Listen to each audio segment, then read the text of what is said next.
all the Boot, time. She's got booted and scooted steel. in here. Hey, Space Daddy, how's it hanging? Dick mittens.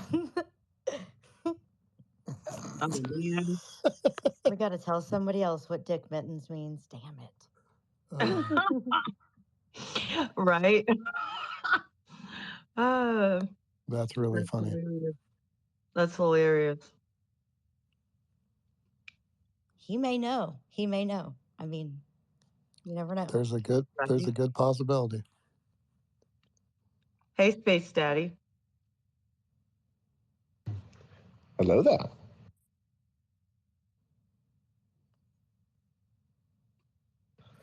So something really...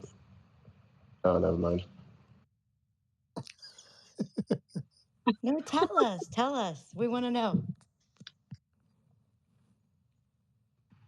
I forgot.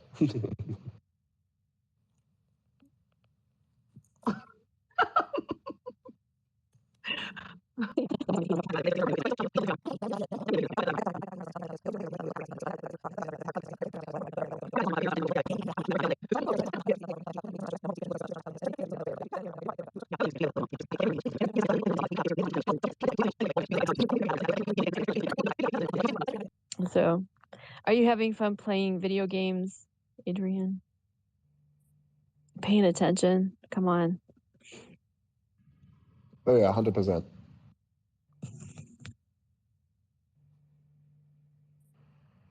My eye still hurts. What did you poke your eye with? Oh, nothing. Is it pink eye or is it like allergy eye? Allergy. Yeah. And I don't know. It's some sort of probably waterborne disease. I don't know what it is. Oh my God! Don't say that. Yeah, it's got me all over. I was in bed for a few days there. I think you're suffering from dry eyes because you've taken a lot of antihistamines. Anti-allergic causes dry eyes. So you might think it's none of those. in the eye. It's none of that. Probably dry eyes. Trust me. Use tears natural. Like you get teardrop, like tears. You can get it like from a chemist or something. Order it or something. And you can use those, especially when you're using anti-allergics. So it's not an allergic problem. It's a waterborne disease problem. Quit using that poop water that we pulling out. Government supply. I mean, you guys really think about it. He plans on like recycling poop to create water. We would all be walking around with freaking pink eye. Like, that's how I feel. Like, if you can poot on a pillow and lay your face there and then wake up with pink eye, I think that would be, I think it would be the same thing. I think it would be the same thing. You're watching your face and your body with freaking recycled poop. Like, it's crazy. Good way to get mass cases of sepsis. Well, I mean, the process is actually pretty good. It's actually not that bad. The only thing is that sometimes it's not done to 100%, and then you still have estrogen in it because of all the birth control, especially in the US. It's the worst. So excuse me. So basically, whenever you have a individual who's on birth control, that goes into the main water supply through excrements of various kinds, and then that is not filtered out properly, and then that ends up in your drinking water. And if you actually do drink it, it ends up in you, and if you are male, that's not so good. Actually, it's no good for anyone because hormonal balances. So, yeah. Is that why Shilly's nipples leak?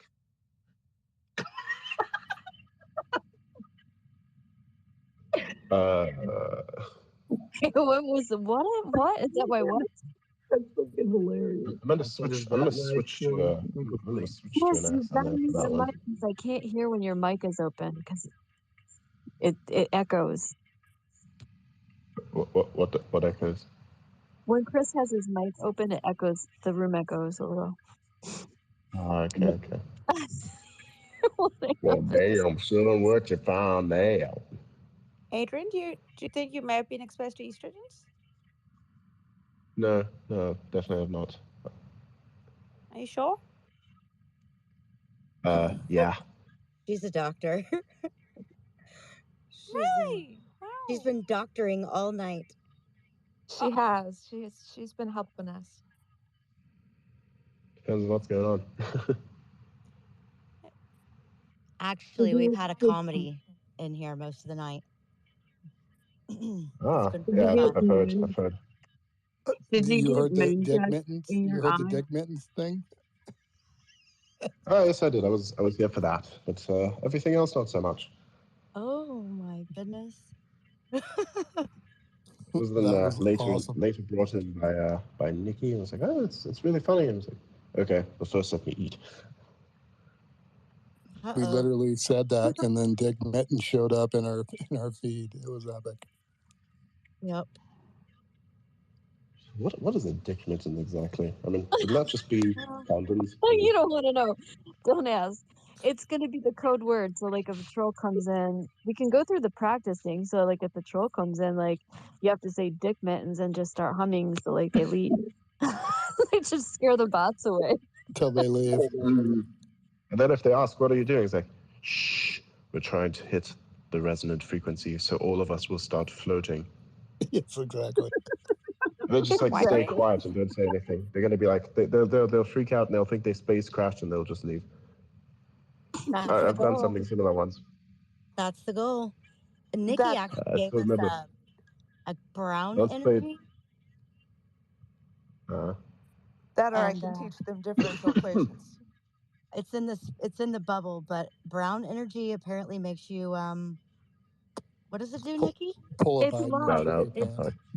It's the brown frequency. Okay, so there's a certain frequency that supposedly, if it's played, it causes people to shit themselves. Like, That's not so supposed to ask, but that's unfortunate. That's an unfortunate way to name it.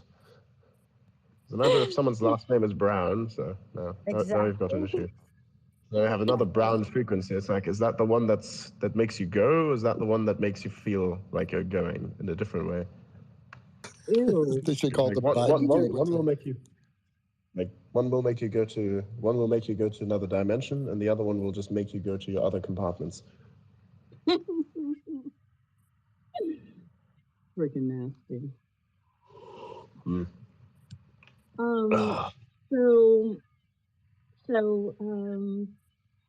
So you want to talk about what it is you've been working on? What? Do you want to talk about what you've been working on? Not particularly. I mean, I've been trying to get I was about to say Discord. I'm trying to get Twitter to work through an emulator, but then I have to still figure out the sound problem. But honestly, I'm too mad to figure that out, so I'm gonna have to wait a bit, and then I'll just find an answer somehow, and then I'll have to probably manipulate some files and see what happens. Yeah, let's not talk about it. Gail, you're kind of muting out. No, she's browning out. Actually, when you mentioned brown frequency, I remember there was a scene from Family Guy, and it was go look it up. The loudest TV channel. Go look it up. It's really funny. Basically, the scene is they are sitting there and they're watching the TV, and then it's so loud that they're basically forced up against the wall. And then Peter is literally, bleeding from his ears. And he's like, "Oh my God, I'm browning out. See you later." Like, yeah. I love you, Lois. Like, yeah. That's about how. That's about how it works too. That's about how it works. I'm convinced that guys think in segments of TV shows, cartoons, and you know what I mean? Like that's like, that's just an observation that I've had. My No, son that's just does, a reference point. Yes, exactly. It's whenever you feel like, the most fun. So how to talk with, you talk with things that people would assume you know, and someone else knows as well. So it's like a common ground and a baseline that you try to address. It's like, for instance, if you're trying to address someone from the opposite sex, there's not going to be many common interests. You're going to talk about bureaucracy. Most of you think it's boring. And if you want to, talk about, my God. Goodness me. Sorry. And if you want to talk about games, there's probably not much interest there. But if you want to talk about a TV show, that's something at least everyone has watched at some point, and you can see if you have similar interests on that level, and you probably have similar interests on others. So that's usually why I'm pretty sure that you would observe that TV shows are often used as an icebreaker. So most of the time, weather is used as an icebreaker for socialization. But then I think if you use TV shows, for instance, that's a common ground that at least someone might have, found at some point, because, yeah. That totally makes sense. Facts. Never thought about it like that. I use sci-fi to connect. I guess that's sort of my thing. So coming See, from there you go. It's the baseline, yeah. Yeah. It's the same reason why you say, it's the same reason why everyone complains about weather. It's not necessarily that you're pissed at the weather being a certain way all the time, especially because your preferences change all the time every single time you socialize with someone. Just as random, you don't even care what the weather was like, you just want to complain. Because, it makes you feel more open in the way you complain, makes people understand of how serious you take it. Damn, here I've just been sending people dick pics. I guess I should ask questions about weather. Yeah, true. Although there's a little funny story. People used to send them that, and then there was this one person who continuously received dick pics, and I just told them, here's what you do.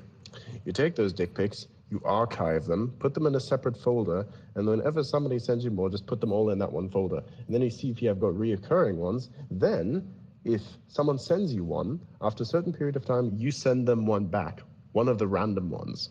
And if it's recurring ones, like, I recognize you, and you send them back their own picture, they're going to get really creeped out by that, and they're probably going to stop messing around. And guess what? It worked. That person never got another dick pic for the next 5 years. Yeah. It took about a month to set up, but at least I fixed the problem without having to contact Discord support at least once. See, what you have to do, if you want to beat psychotic idiots, what you have to do is you have to be crazier than them. It's very simple. Like it's the same thing as you're about to get attacked on the street. When you notice that the person doesn't have a gun, you just basically choose two kinds of things. You've got a fight or flight response going on. You probably want to act like a fucking monkey and start trashing shit, and then just, I don't know, going literal ape shit. That'll probably scare him off, or you do something else. I don't know. You just gotta make him believe that you're crazier than them. Yes, it's perfect. That's my strategy. Exactly. Right? And it's just like when a hacker tries to come after you. You just really make him know that you're not afraid and that you're asking for it. So there's one time somebody actually found my actual location, and it was on video, and he was trying to get a reaction out of me, and I was like, I looked at the screen, I'm like, bro, look at me. Does it look like I even care if I'm alive or dead? You come down here and give me some action, boy. I want to feel alive. I want to feel something. I don't even care. Give me something, man. And I was like really psychotically at the camera, and then I proceeded to do the robot from Futurama voice, the one who stabs things. Boy, it really went south from there. I also had a knife in the room, so I took that out as well. That guy never talked to me. So I guess they solved that problem. It's the same thing. You have to be more insane than the people who are trying to be insane to you. Because most of the time, you can be crazier because you've seen more shit, or the person's just pretending, and then he thinks that you're actually crazy, and they'll back off.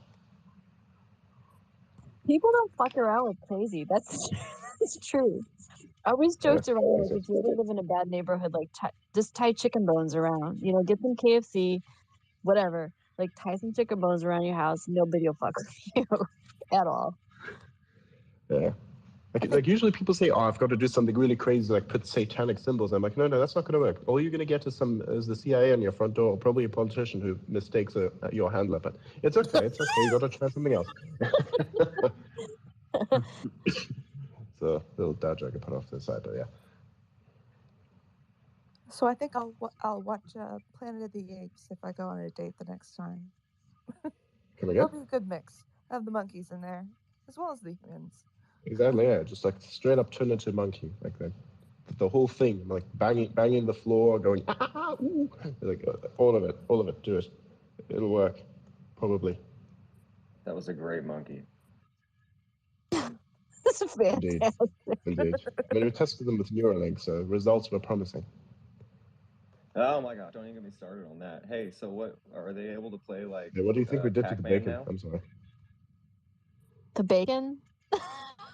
You said the bacon? The pig. Yeah, now every time I eat bacon, I think of that. The pig had to go. Remember when I told you about the pig? you feed it to the monkey?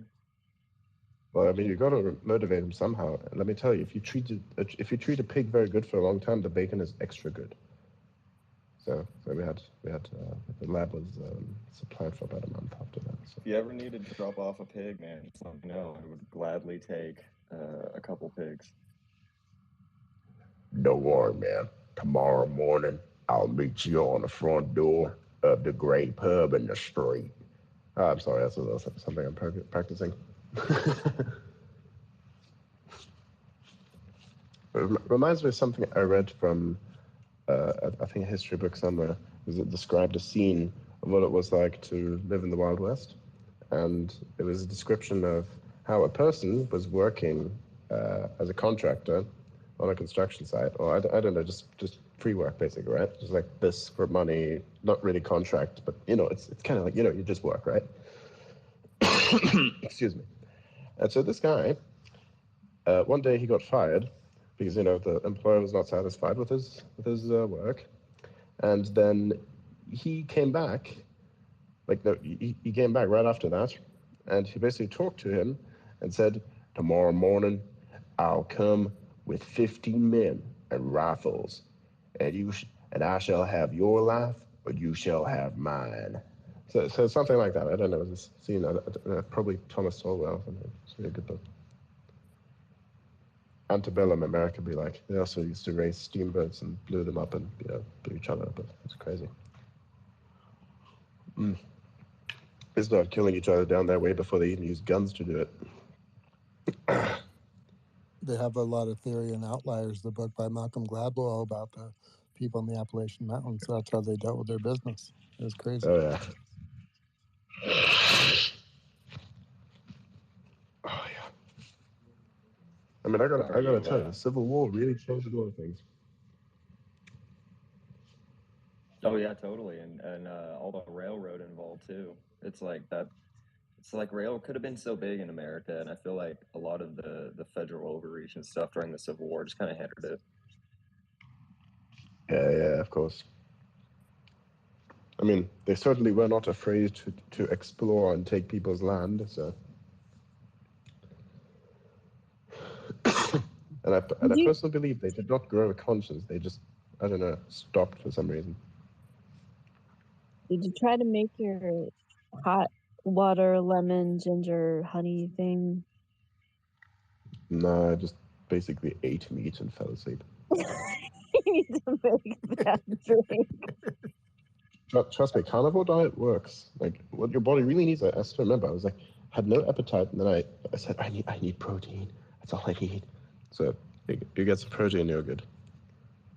Should be, because that's what you're made out of. You're made out of meat. And if you look at how your intestines work, you're actually built to digest that much more efficiently than you were to digest plant materials. Actually, plant materials hold you back. Same as the carbs. Yeah, but not everyone's blood type can handle this protein. Oh, yeah, of course. That's why you might want to add a few carbs. And besides, I mean, it depends on a person's lifestyle. Like a lot of times people who do carnivore diets are individuals who want to cut down weight a lot and fast. And then there's some of us who like to have somewhat of a keto diet, but at the same time also be a little bit more carnivore in between, where you cheat frequently. Sometimes you eat something sugary if you want to, but you don't actually put on any weight. So you're basically always managing to keep some sort of deficiency as a buffer. And then you basically say, okay, you know what? I'm going to have a pizza now. And there's nothing wrong with that, because you could just have a pizza, all's good. So you got like what people would call a cheat day. It's something that you have all the time. So it's basically like drinking alcohol. Alcohol you don't need, but you kind of want it. Maybe to socialize, I don't know. Maybe have a pizza show with your friends. It's kind of nice, because if you don't eat what you've bought, people are going to assume something because it's instinctive. But it's just like a random person joining a tribe and giving a massive animal, and then you don't eat it, but everyone else eats it. And think to yourself, what have you done to the animal? Why are you not eating it? It's probably leftover instinct. You gotta love the donuts too, though, I know how I feel. I know how I feel. But I quit those a long time ago. Those are ones that the impact for those are way too large. Donuts? Oh yeah, it's way too large. That impact is just. I mean, if you what you can eat instead, like say for instance you want something sugary like a fruit, a grape, or a date, that is like what probably one donut is like an entire bag of grapes plus some extra fruit on top of that. So it's a lot of sugar and energy in that. So basically, if you want to get more stuff out of your cheat meal, then a donut is probably not the best way to go for it because you're basically exhausted any buffer.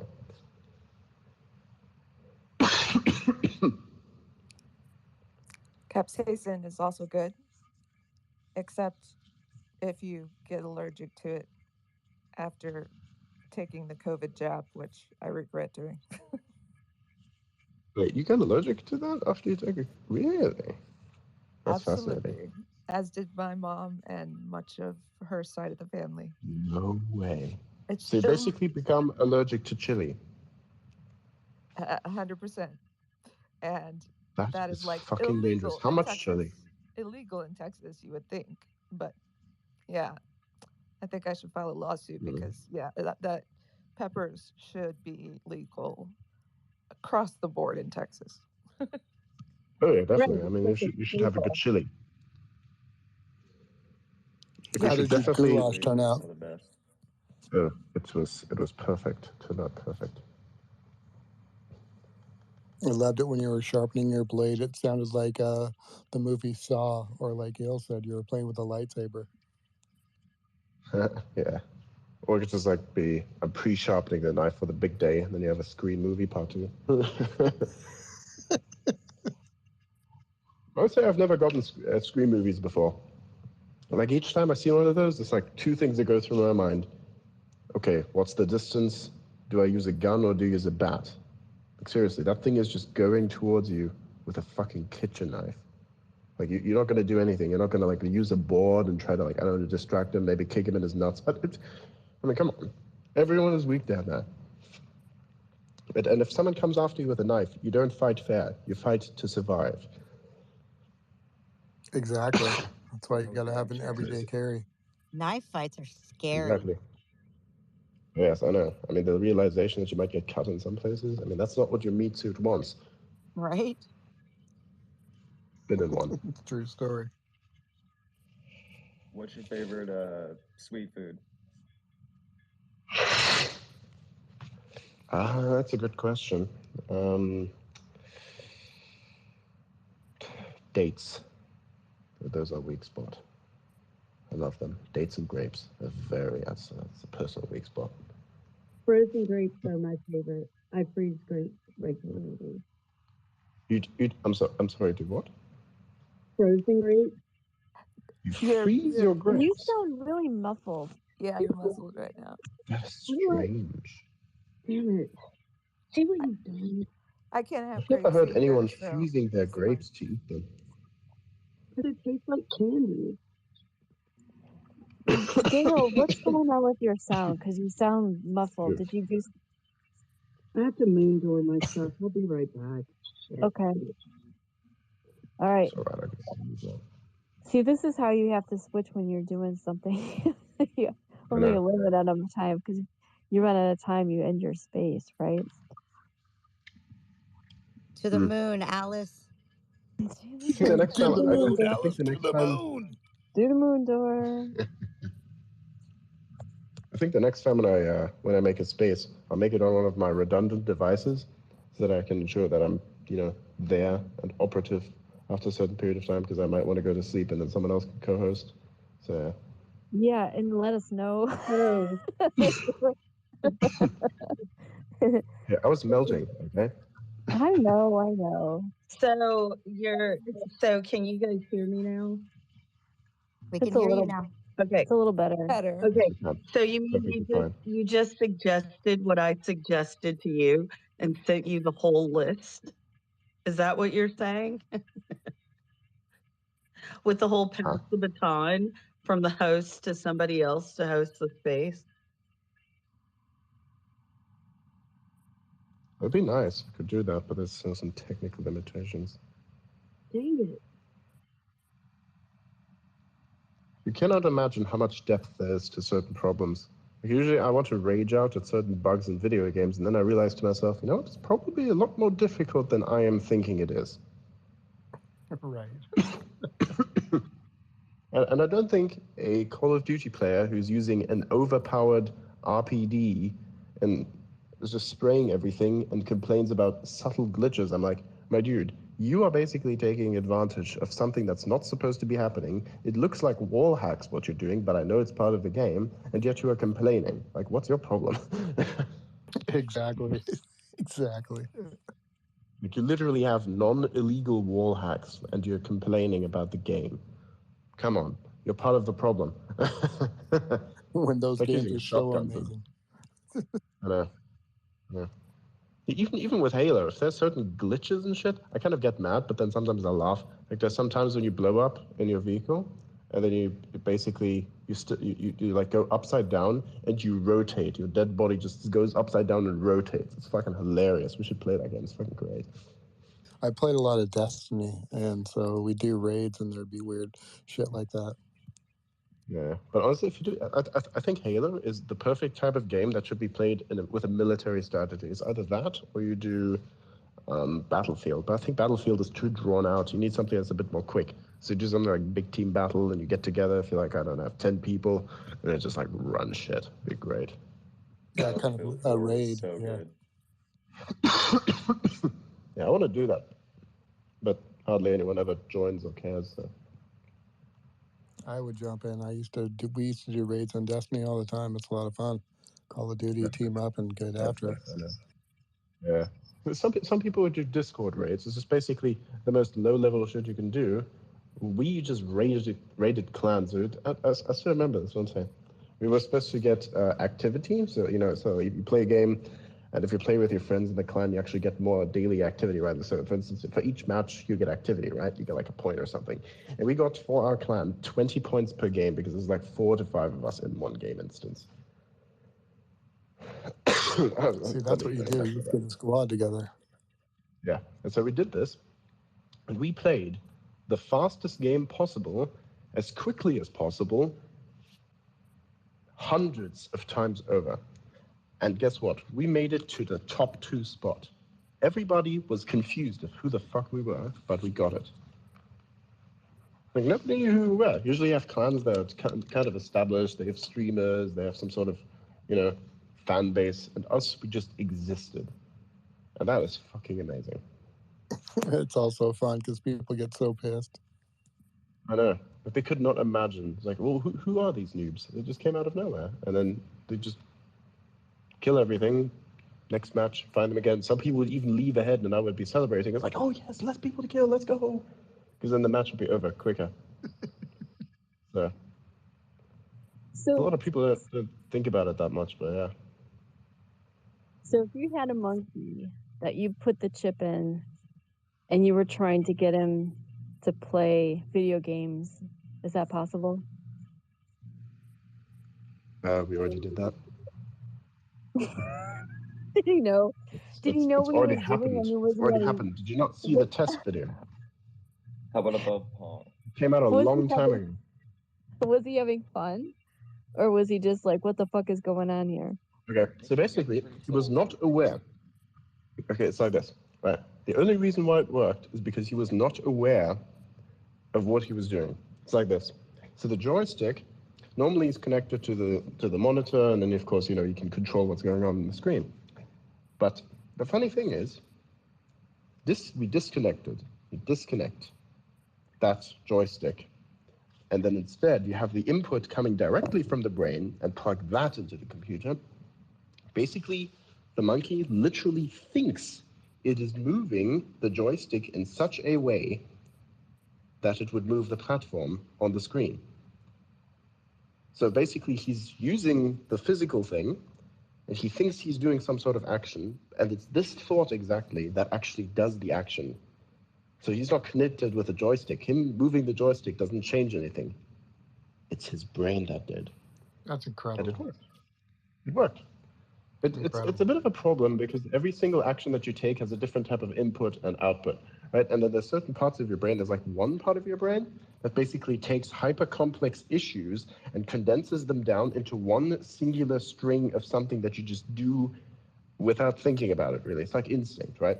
Let's say, for instance, you have some sort of, I don't know, you slip on ice. Your first instinct, it would be to, put your hands to your sides and then make sure to somehow brace yourself, or some of us would just kick in and somehow bend in such a way that we don't even fall in the first place, right?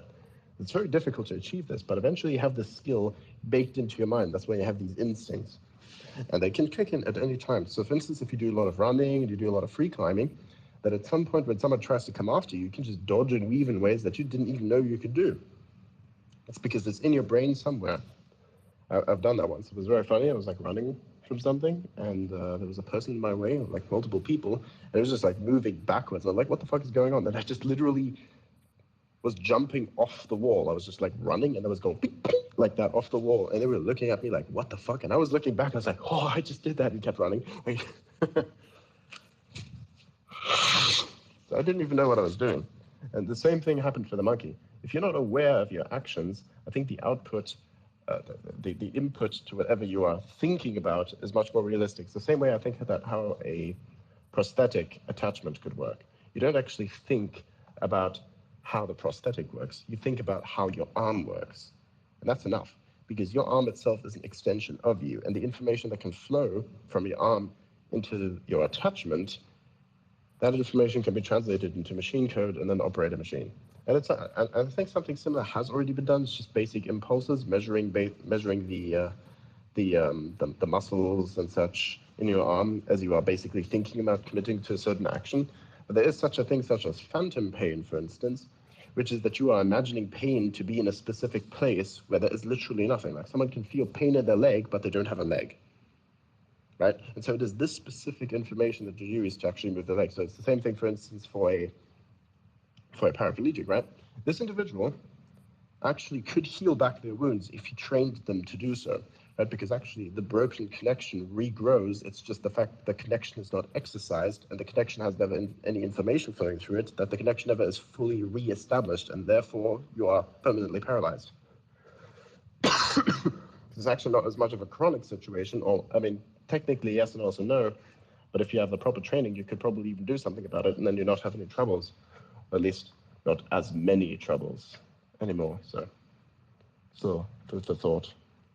It's kind of like How do you feel about Synchron? Say what? Synchron, the Bill Gates Bezos chip. Well, I mean, consider what he's already done for the population, and then make up your own mind on that. Exactly. I mean, probably nothing good can come out of an institution that seeks to reduce the population. Because think about it, if a population feels happy and feels fulfilled, they will want to do what is instinctive to the species. Make more people. You're not going to make more people if that is somehow stopped. Now, how do you make sure that the species feels happy and also doesn't make people? Either by brainwashing them into it or simply disabling them. That's it. And this is no secret. It's literally open. There's this document, I think, Gail's sister sent me this one, and it's a document from 1969. It was written by Friedrich S. Jaff, and it was a document by the Planned Parenthood Institution or something, where it was written, all the methods that were written in this document. You can read the whole ideology and all that garbage, and you can go all the way to the bottom. Hang on. You can go all the way to the bottom, and then you can look there, and you can see the proposed methods for reducing the population by way of either discouraging procreation or by way of simply, I don't know, manipulating certain things. And literally, there were even methods such as water supply, which already is happening. There are methods in there, for instance, these weird cultural norms where you say, oh, don't get married early, try to postpone this, try to change the family values, you have to adopt a new culture, all this nonsense was in that document. It started in the 50s, it started to decline all the way into the 60s when you had this sexual revolution, which itself was just a perverse increase of perversion. That's what that was. There's no revolution, it was just disgusting. So you had the sexual revolution. That's when the nonsense began. It only took 10 years, the next phase started. Then it took 20 years after that, and then the real trouble happened. Everything was established, And it took another 20 years for everything to start really moving. And then now here we are, another 20 years later, and everything is happening. Welcome to the New World Order. Amen. Yep, Totally agree. absolutely. So I mean, now you just have a decision. What do you do? I mean, there's a lot of things you can do and a lot of things you can't do. So basically choose your fights as best as you can. But yeah, that's the situation at present. Yeah, not so hopeful. So you're an incredibly brilliant guy. What do you think of quantum finance? That just sounds weird in general. I mean, the finance itself is an exchange of value for another type of value, whatever that value may be. If it is not controlled and if it is not transparent, then it will be incredibly valuable. Why do you think Bitcoin is technically valued more than the dollar? One Bitcoin is worth an unbelievable amount more than the dollar. It's worth 1,000 times more than the dollar, at least, I think. That tells you something, doesn't it? And it's a type of currency that lacks a lot of transparency, which is the reason why it's so damn valuable, because a lot of people do money laundering with it, because it's easier to launder cryptocurrency than it is to launder actual cash, especially cash that is tracked with serial numbers and everything else. And that can be chemically manipulated. It's just inferior in every capacity. What you need is a virtual coin that you can carry around on a small little thumb drive, just not even bigger than your fingernail. And you can keep it at the bottom of your shoe, keep it in your arms. I don't care. It doesn't even set off any detectors at the airport because it's made out of plastic. And it has so little metal in it that it doesn't even do anything. There's gold in it. That's it. You can take it through the airport, and they'll notice. You can take it anywhere. And you can store probably $1 billion on there. No one would ever know. There's enough space for that on there. If you clear everything else, you put your wallet on there, you got $1 billion in your pocket. That's a lot of purchasing power. Wow, thank you. So if the government is going into whatever quantum finance is, people are probably not going to like it unless they're forced to, and then they're probably going to try and adopt that somehow, and then someone will try to cheat that in a very spectacular way. It's inevitable. People always want to break a system somehow, either for good or for bad. It's just human nature. I mean, all of us as a kid, you thought, hey, this works so probably, I'm going to break it. It just is, you know? It's like a fridge, you know? You hang on the door and then you unintentionally break it. I don't know. We put a firework inside of it. Doesn't matter. You used to use a straw to rig quarter machine games like Donkey Kong. So there was See, a there way you that go. you could There you rig go. it. See, another example. If the reward in your brain is high enough for you, you're going to do it. Doesn't even make sense. An adult will even look at a kid and say, why the fuck would you go through so much effort just to do this? Doesn't make any sense. Because it's just a value incentive. Just what incentivizes you more? The homework for cheating and like learning amazing tricks to cheat, or actually learning the stuff itself? Because the learning is so boring and intentionally made so boring that you don't even want to do it. The cheating that is more complicated than the homework becomes a lot more fun to do because it's a simple task you know you can complete because you have a lot of motivation for it. That's why the education. And feeling like you're getting away with it too. Oh yeah.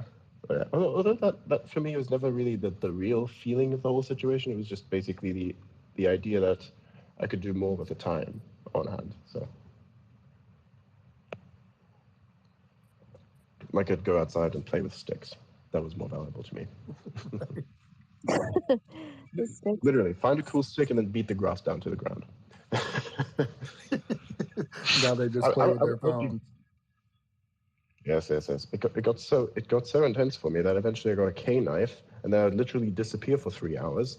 And there was these neighboring fields. There was sugarcane there, and these were abandoned, right? So there was only small amounts of sugarcane in the wild field, and there was really tall grass. I literally cut down very long weaving paths to wherever sugarcane was, ate the sugarcane and kept moving like some sort of hamster.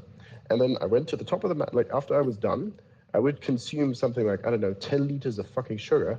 Then I'd go to the top of the mountain covered in fiber and look down and see, oh my God. I hope the neighbors don't notice that, but the neighbors never did so.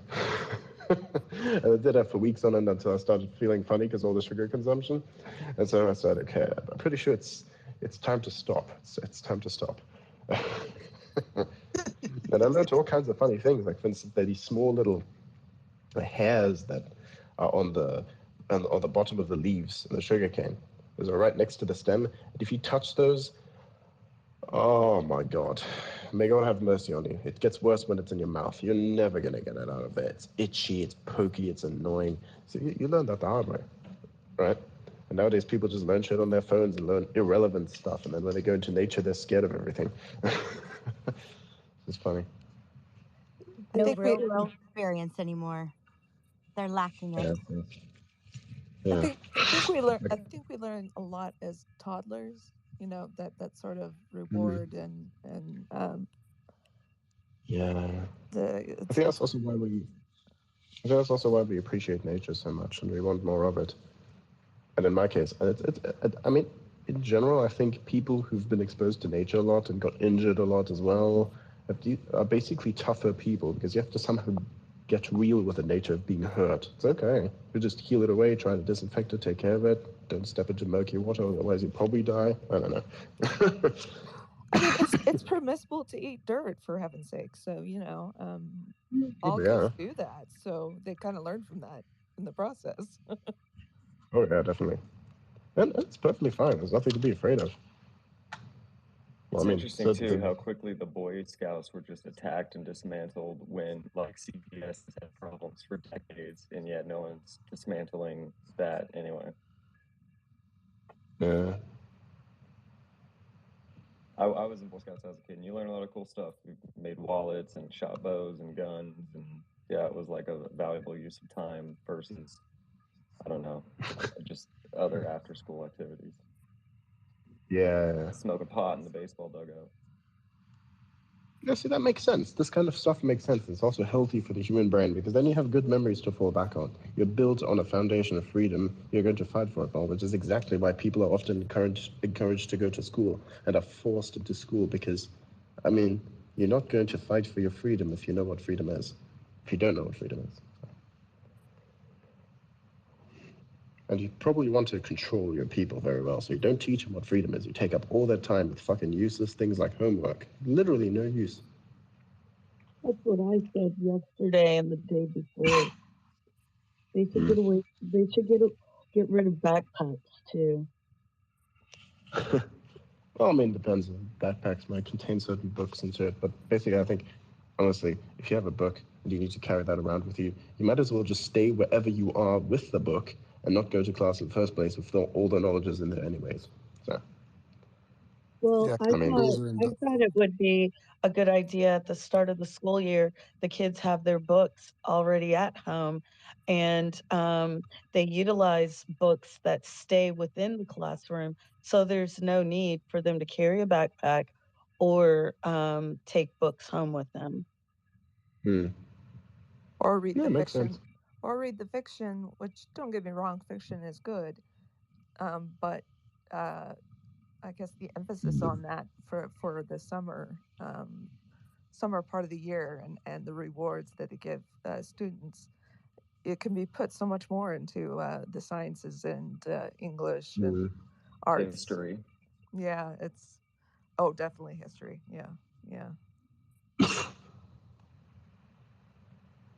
Sometimes you wonder if there's more truth in the fiction books, though, really.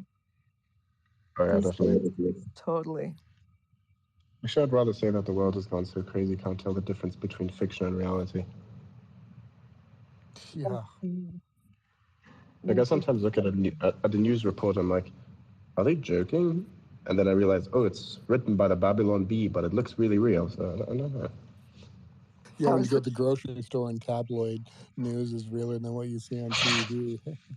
I was thinking that today too, because I mean, there's so many correlations that have been able to. Oh my gosh, it's amazing, the predictions. I can still remember I made a joke once, and people thought I was actually talking about a real thing. I didn't even know I was talking about a real thing, but I just made a joke. And then they told me, it's like, how do you even know about this? Know about what? This thing. And I'm like, that's real? Like, wow. I probably made up some sort of three-letter agency somewhere and talking about it, just making a joke. And he's like, that's a real one.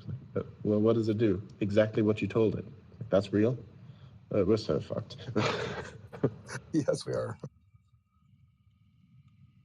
Even a joke is so real, that's not even a joke anymore. That's not a good world to live in. And then if you have an actual good joke, you're offensive. You should have been here earlier. Come again? I said you should have been here earlier. It was out of hand. It was out of hand. Every single time I think of someone saying things are getting out of hand, I just remember that picture on the internet where there's a hand with things written on it, but it's also written on a paper. And it says things are getting out of the hand because the things are getting out of the hand. You get it? Yes.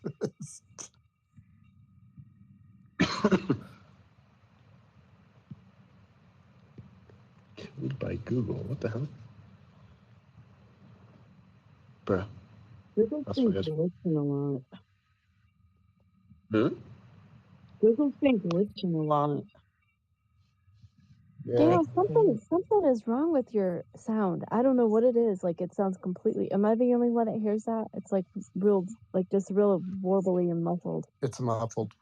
How do I do I sound far away? Like, yeah, I don't understand. It sounds. It has a. Why don't you try muting everybody and then seeing if you can like. Well, I mean, I can't mute you or Pepe. That sounds a lot better though. Perfect.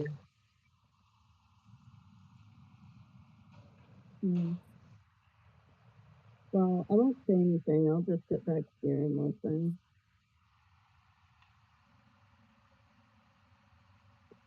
But we want to hear your words of wisdom, Gail.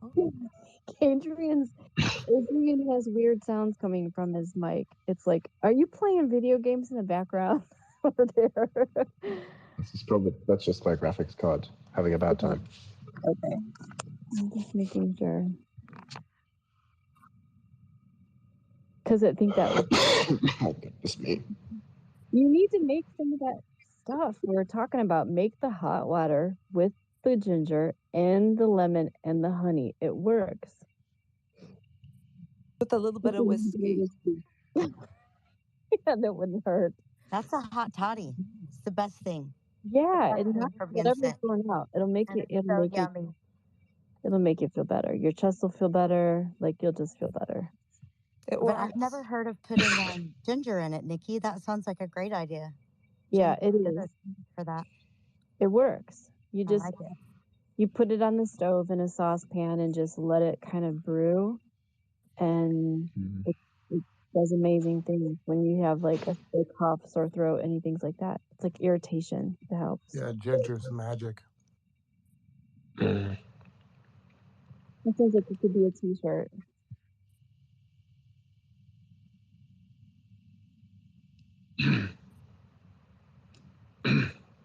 Always try to stay with the natural stuff. Of course, these days the pollen counts have been really high, so it's no wonder we're going through that right now.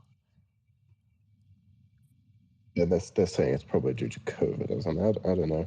Or they're going to put out the climate change. Okay, first off, they tried to pin COVID on it somehow, but then they realized, oh wait, pollen is an every year thing, so they probably can't get away with that too well. So now they're just saying, oh, climate change. So. Exactly.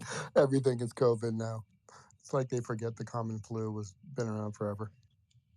Yeah, it's basically. I mean, it basically kind of is kind of the common flu. It's basically a coronavirus. Like, the common flu is a coronavirus to an extent. I mean, what do you think it's based on? It's a humanized virus, gain of function. It's just that. No, sorry. They call it directed evolution now. They basically do it with monkeys, like using monkeys instead of a lab necessarily.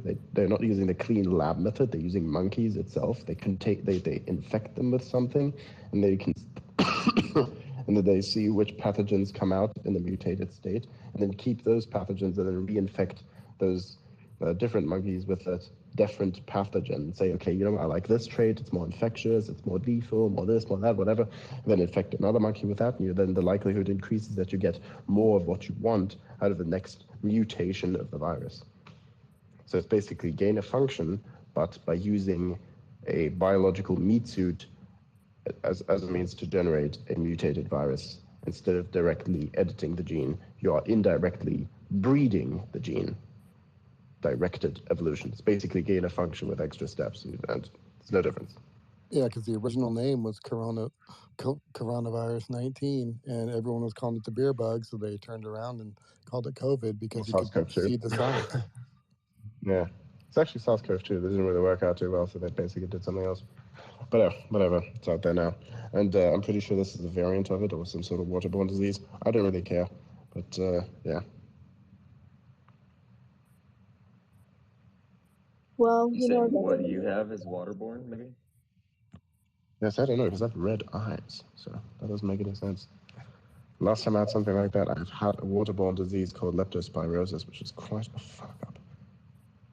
Are you using eye drops? No, those won't help anyways. Those will just make the irritation worse. If you get any kind of foreign liquid in there, then it's just nah. So I'm just waiting for it to.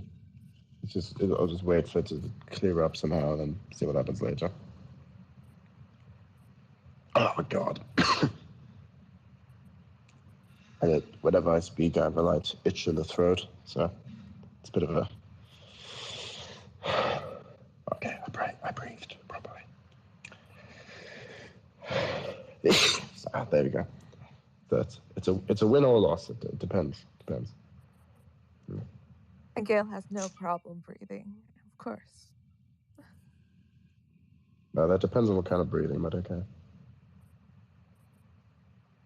Gail had a problem with her nose yesterday. I just threw a little bit of no, never mind. I'm not going to expand on that. The lore is too deep.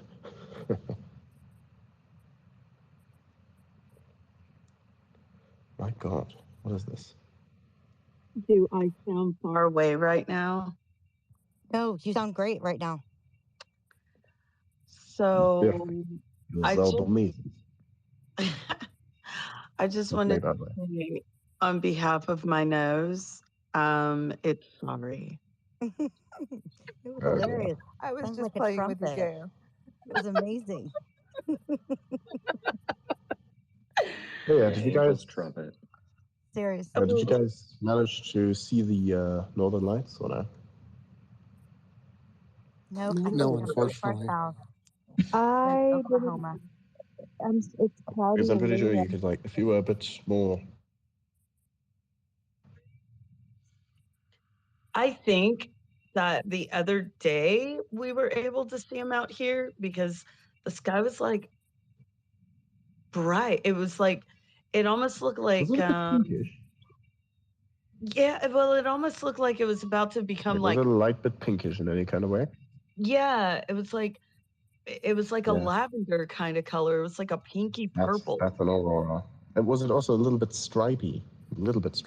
Or I would say like the darker side of it was like streaky. Other than that, it was weird. It almost looked like it did if we were about to get like a tornado or something. It was pretty epic. It was cool. It's more than when you have thunderstorms around here too, which is usually what we're used to. So yeah, it must have been. The thing is, it was dampened by the light was by the clouds. So yeah, I kind of missed out on that. It was beautiful here in Oklahoma. We had that pinkish purple, like lavender, and then it was almost like a definite line where it turned like blue. And I mean, it was 8:30 or so, maybe a little bit later outside, and all the outside like street lights were on, and it seemed like it should have been dark, but it was just as bright. I don't know. It was beautiful. And that was the same day that Gail was talking about. We were actually on Spaces. Brilliant. Wednesday, I think it was. Yeah, it was Wednesday. It was Wednesday because I made that joke. I'm like, why is it every time I hold like a spiritual space, we get a tornado warning? It's like the most random thing. Like every single freaking Wednesday. It's crazy. Wait, you guys got tornado warnings that far south? What? Huh? I didn't realize you were that far south. I didn't realize there was tornado warnings that far south. Wait, do you have tornado sirens in your neighborhood? Yeah, I'm in the northern part of Texas, so like I'm an hour away from the Oklahoma border. Oh, I thought I just heard you were down in Houston. I'm sorry. No, that's my sister. That's Beaver. Gotcha. Yeah. Have hurricane sirens in Houston? And we're about 15 minutes. Yeah, from each other. like we have them throughout the entire state. We get hit from every angle. There is no hiding. But I live like close to Tornado Alley. So, yeah, we get them all the time. I live in Tornado Alley, and I just moved closer to it. Literally like 2 months ago. It's pretty scary over here. And I'm from here, and this little town that I just moved to has been hit so many times. And we've actually here in my new little town is where we had the biggest tornado on record, the most powerful tornado on record. Pretty scary. 2.5 miles wide. Wow. And it pegged the Fujita scale. Damn. I'm a weather nerd. I love the weather. I do too. But, the last tornado, like literally, I could see it like in the distance. It tore up so many things like in its path. And I was like, oh my God, is it going to come this way? But no, it's actually like on the other side of the neighborhood. It always comes a different way.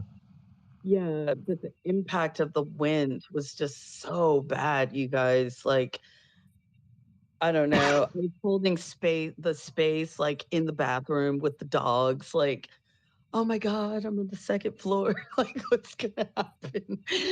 But no, we survived. It was cold. Yeah. True story. It's a great thing about being in the West Coast. We don't have tornado issues. Thank goodness. Yeah, but we just have beautiful skies. Yeah, but when I lived in Arizona, we had monsoon season and the mud storms. It's like unreal. Like, unless you've literally been in a mud storm, it's like a massive dust tornado storm, really, really heavy winds, but it's mud. So imagine driving and your windshield wipers trying to like keep your windshield clean while you're driving, and it's nothing but thick mud. It's horrible. The only thing we worry about is earthquakes out here. Earthquakes are crazy. Yeah, that sucks. Volcanoes. Next to some volcanoes. Yeah, that too. Are you in California? Oregon. Yeah. Oh. Mount St. Helens. That was crazy. Who is in California? Nobody. Okay. I'm in Northern California. Are you really? Northern California. I used to be. I used to live in Santa Barbara, and I loved it. If I would have stayed, I'd be fat because the food in Solvang is so good. But yeah, that's the sushi in the Bay Area is like ridiculous. There's this place I go to that has this tuna belly. I only go there occasionally, of course, but man, it's so good. Yeah, it's so good. Did you guys know we have earthquakes here in Oklahoma like crazy? Like all the time. Are you sure that's earthquakes and not fracking? Oh yeah, they say that it's from that. I don't know. But we do a lot of fracking here, yeah. But yeah, we just had yesterday or the day before we had 3.2. I mean, you can feel them, and we have them frequently. That's wild. Smells like fracking to me, honestly. Especially when someone denies it, it's like that's right. We had many earthquakes before fracking really became a thing, so it's not entirely new. relative to fracking.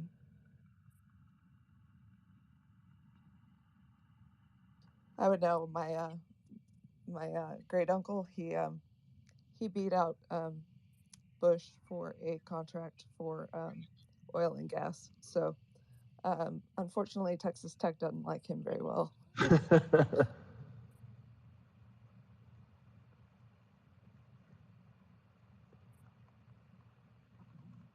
Dr. Bose is here. You want to say hi to Dr. Bose? Hello, doctor. How are you doing? I'm sorry.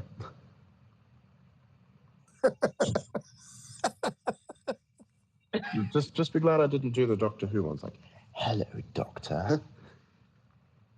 I love Doctor Who. Yeah, me too. I know, me too. Which one's your favorite? 10? Yeah. I don't know. I mean, I like the derelicts. I don't know. Okay, the guy with the messy hair. He was one of my favorites. You mean Capaldi? I don't know. The older I don't guy, know their right? name. No, he was younger guy. He was probably 20s or 30s. He's a newer Yes. actor. That was about That who it is? 2014 Doctor Who. Mm-hmm. Yeah. That was 11. So I think The 2014, I I like the think, was older Peter one. Capaldi. We had. Oh, wait, no. There was another one that came before him. What was his name? He also acted in the recent Venom movie. What was this? No, not Venom. I mean the other one. What's it called? Oh, God, what is his name? Matt Smith. Matt Smith. Could be either Matt Smith or it could be David There you Tennant. go. I think it's Matt Smith. Yeah. I'll look it up. Give me. Because if it's That's 2014, it's probably Matt Smith or Peter Capaldi. But if it's a younger guy, then it's probably Peter Capaldi or it's, no, sorry, not Peter Capaldi. It's either Matt Smith or David Tennant. Oh yeah, by the way, David Tennant is back. He's going to be in the next series of Doctor Who. Took over after the other actor. Is he going to? The thing is, I heard that Peter he was just going Capaldi. to be temporary, and somebody else would take his place shortly thereafter. Could be. I don't know the latest. I'm pretty sure it's just a massive Peter time grab. Capaldi. Yeah, could be. I don't know how it's going to be like. Peter Capaldi.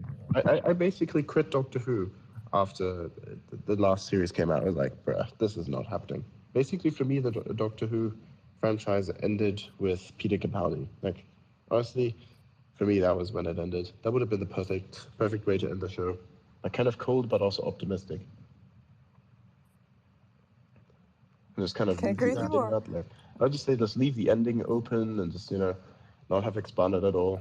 Just left it there. And either you could bring it back at some day or not, and they could probably have another reboot and then basically have a 2005 thing again. You never know. Could have worked, but no.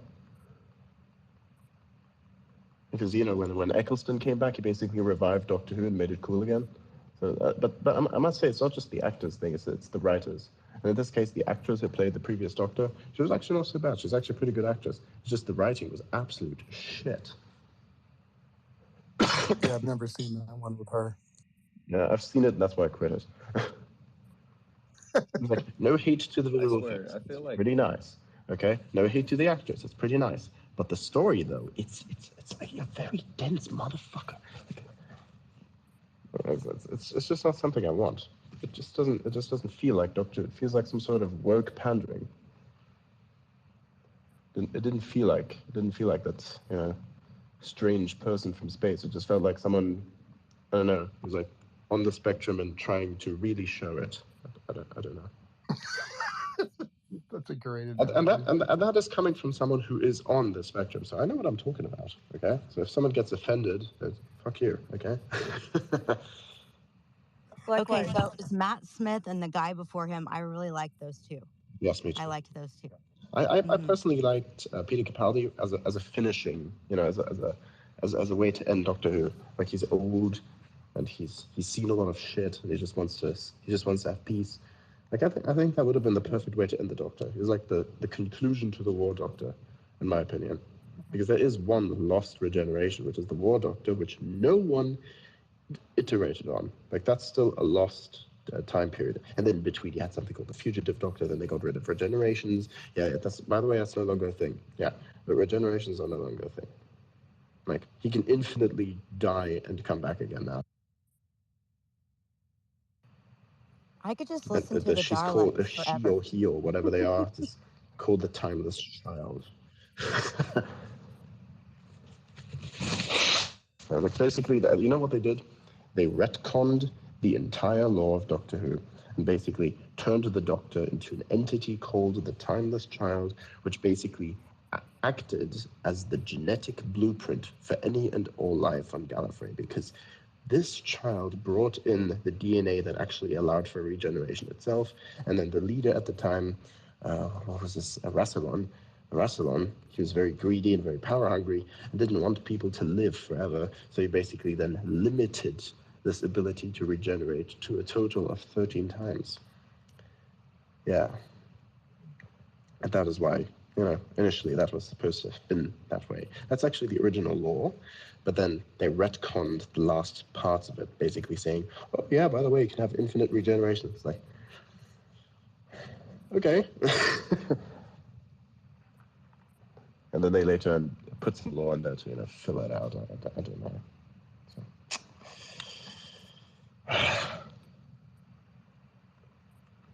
I don't know. I kind of miss the Daleks. They came back. I could have those on my phone all the time. They came back. Do what? They came back. It's called Day of the Daleks, and it made me even more angry. Basically, what they did, they had a TARDIS left over from the previous series, and I thought they were going to use it for something. Yeah, they did. They killed the TARDIS. You know what they did? They put all the Daleks inside the TARDIS and let it blow up. Like, what the fuck? You just killed. I mean, in the law, that is a living thing, and you just killed something so beautiful. Well, what the fuck? I don't know. I just don't know. Like that honestly it's just as bad with the Star Trek as they're trying to continue that, and minus the movies, those were doing pretty good, but yeah, the TV versions. Not the TV versions. There's one that's actually pretty good. I think it's Strange New Worlds. They're very good in my opinion. I haven't watched those yet. Oh, you gotta watch it. It's good. It's basically what TOS is like, but we're in the modern era, as in special effects are better. It's great. It is perfect. I'm going to check those out. Thank you. I think there's also a next series coming out on it. Honestly, Star Trek Picard is something I just watched because I miss the feeling of watching Star Trek. But other than that, it's really not that impressive. Especially for the last... actually, the last series made me particularly sad because basically the last series was all about him saving his ancestor. You know? And then him himself not having any offspring kind of just is like, wow, you just helped someone who would later on create you in a sense. But you're not going to create everyone after you. So you're basically, if this person looks upon you, your ancestor, that person probably does not know that you have ended the entire bloodline. I don't think people thought about that. But I think about that. So I don't know. Sounds pretty selfish. Yeah, he's a troubled individual. I mean, if you think about it, in the Next Generation, TNG, there was indeed one episode where he lived an entire life to fruition, not knowing it was a lie. Basically, it was an alien probe, and it jacked his mind, and he lived in another life on an alien world as an alien for basically an entire life. And this was done because the aliens wanted to, send a probe out there and say, this is what we were like, and we didn't make it, but this is what it was to be us, basically, right? Which is kind of interesting because they kind of gaslighted him into staying there for a while, so that he could actually complete the life lived. But for him, I don't know, 50, 60, or 80 years spent, just like that. That's the experiences he has in his head. And then he just wakes up back on the starship. It's like, oh my God, And he still knows how to play the flute that he played as an alien. So that is particularly heartbreaking. It's like that episode. There are very many that are in there that are quite deep, but that one cuts very deep for me personally.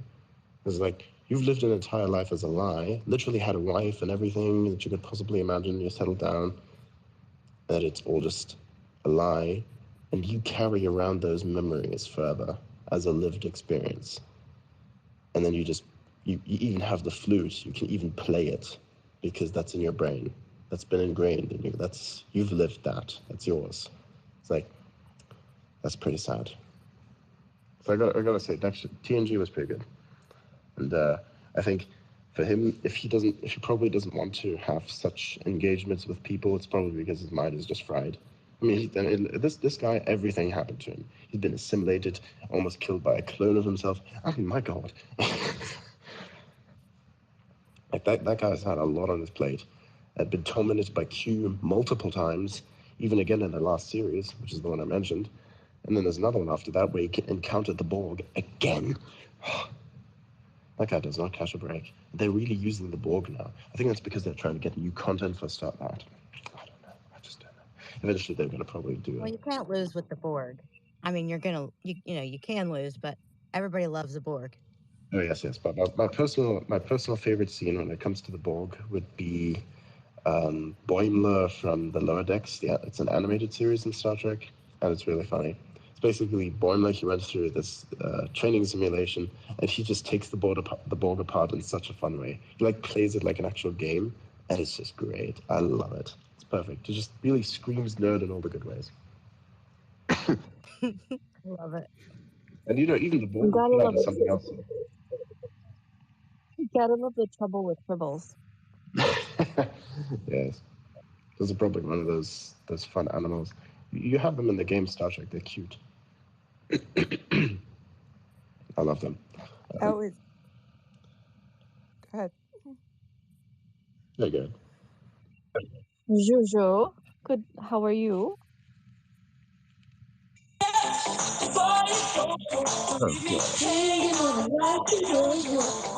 Oh, wow.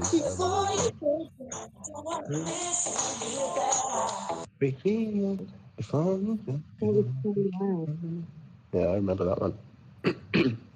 I listened to the entire album. I was listening to that earlier. That's so funny. They played that song.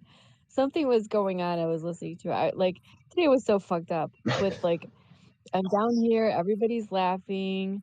I hear a fucking crash, and I go outside. I had to call 911. I mean, it was a mess. So what happens when Mercury goes in retrograde? Everything goes to hell in a handbasket. Wow, perfect. That's messed up. Hey, by the way, it's funny that there's this ship in the I think it's the original series that's called Vija. It's that big probe thing that's bigger than a solar system or something. That's in the Star Trek Online game right now, and you can fly a miniature version of it.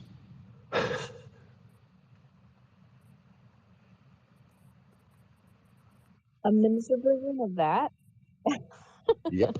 And it's called the compiler, Dreadnought. It's okay. So the in-game story is pretty terrible, I will have to say. I'm usually a sucker for lore, and I like it, but that was just really, really, that one hurt my brain. And I can tell you exactly why. It's the fact that they took entire planets, right, and they compiled them, as in they digitized them, literally turned them into fucking digital or something, and then they just placed them back, just like that. So think about this. They took entire planets out of orbit and put them back there. Do you have any idea what physical damage? It's just no, the impact alone, that planet's not going to be the same after that. And anything close to that planet is probably not going to have a good time, and anything on it is probably not going to be there anymore. But yeah, whatever. I can't even wrap my mind around it. I can't. Now you know how the entirety of the Star Trek Online fandom feels like. Welcome. Right. Me personally, I have no problem with that. I just think it's just stupid writing. But then, hey, it's sci-fi, so I don't know. They jumped the shark. Okay, I mean, in their defense, I'm currently flying around in a ship that is literally a jellyfish that spits out lightning and has a small little fucking... Sorry. Oh, it's okay. Shizu, what'd you do? That's one of those things It where wasn't it's intentional. I doesn't see what I'm doing, guys. I have a migraine. I'm sorry. That's all good. I thought we were about to get our asses chewed by Gail real quick. Oh, yeah, me too. But yeah, what I was saying is, you basically had this these fucking sentry turrets all around the ship, and I built it in such a way that it does so much damage that the ships basically die before they can even warp in, and all the teammates hate it. But I love it. I don't know why. Adrian, I think we can learn a lot about policy, political policy, because I always think of the Borg as being the new world order. Yeah, that's true. They're obsessed with perfection, but they're different than the New World Order. They are basically an order. They're like a force of nature. It's the concept of perfection perverted and rampant. Because it's That's the closest analogy I thought of. Yeah, I mean it's an unattainable metric. Like, what is perfection to you? Like, okay. Oh my God, Maybe that's where we're at right now. And like, resistance is futile. It's just going to roll out, whether we like it or not. I am the resistance. Right? Me too. I mean, I'm telling you, I'd rather eat bark and drink river water. Like, that's my plan. Seriously.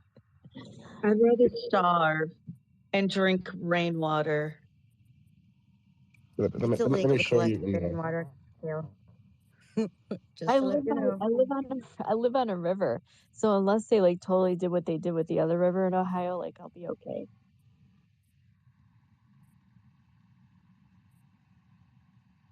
That's when you know something's not this right. Thing is amazing. Is you're not allowed to collect rainwater.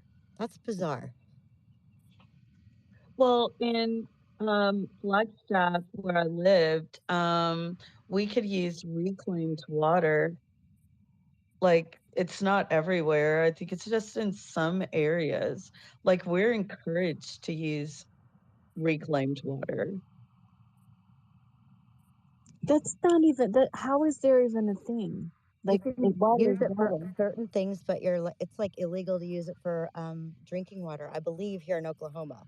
I mean, like I checked into it, and I was shocked. I wouldn't say use it for drinking water, because I don't know what the requirement is on that. But as far as like everything else, watering your lawn and just general use of rainwater, it's encouraged. Like, they don't want you using your water hose to like water your lawn or hose down your house or whatever. Like, you can use reclaimed water, because we get a lot of storms in Flagstaff. Like, a lot of storms, especially around monsoon season, which is like right now. I was going to ask you, the storms that you guys have with all the dust, is it like what they get in the Middle East? Is that what you're talking about, like with a wall of dust? When I lived in Las Vegas and when I lived in Flagstaff, I'm at higher elevation, so I didn't see it there. But when you drive down to the valley, like Phoenix, Tucson, Mesa, you do get it. And it's bad. Like, I don't think you understand. Like, you'll step outside and you'll be one color, you come in the house and you're a totally different color because you're like covered in like the dirt. Like, it's funny. It's funny, but yeah, true story. Like, it does. They call them haboobs. Yeah, right. It's different. Well, I think it's better if you doesn't collect the rainwater right now, because how much shit they spraying in the air, I can actually see it, because sadly with my pots, with my flowers, I collecting rainwater and it's freaking dirty. I don't think anyone would be doing any good to collecting right now the rainwater. That was for my shit hit the fan plan. That's why I was looking it up. Just in case shit hits the fan one day. Well, certainly wind turbines probably wouldn't survive too well around there. At Has least anybody seen the Nefarious movie? No, ma'am. What's it about? I don't know. I'm curious. There seems to be a lot of talk about it. It's sounding for me a mental disorder, Miss Gail. Oh. Sounds nefarious. You know, notorious liars are the pathological liars. So notorious doesn't actually a good sign. Huh. You might have to check it out because there's a lot of crazy bitches in this world. I need to know what I'm dealing with. Like, I need to know what I'm up against. Maybe I should check it out. is it out of theaters Lesbians. now, or Yeah. Yeah, it is. like I Yeah. guess we can watch it before you leave, and when I have you try out those steaks. So anybody in the DFW area, you're welcome to come. So it's all ready and prepared. I haven't watched the Dune movie, and I was told that I need to watch it today. I mean, Yeah, I was told I needed to watch it too. Simply because I like movies like that. And I don't know. I'm willing to check it out, but we'll see. But which one they told you to watch? The old one or the new one? The new no, one. they said the new one. Yeah, I said to It's watch the the new, new one. yeah, the new one. My ex is a total sci-fi guy, and you know, he read all those books, and I mean, he talked about it all the time. But yeah, I was told that I need to watch the new one, and it's like 4 hours long or something, maybe longer. No, it's not that long.